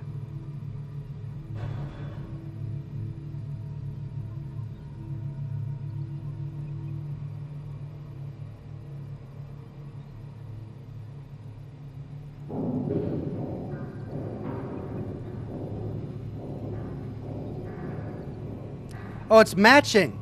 Oh, that's all it is. It's matching.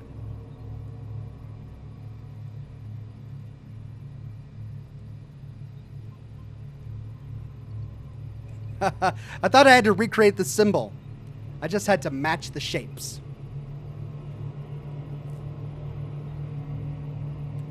And? Yay!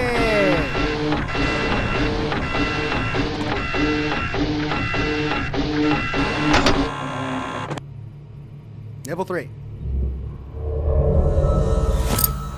I'm done with level 2.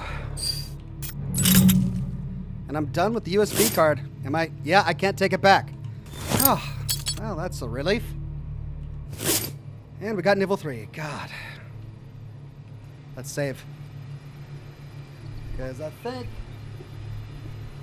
I've only got 10 minutes left. That's not enough time to dive into level 3.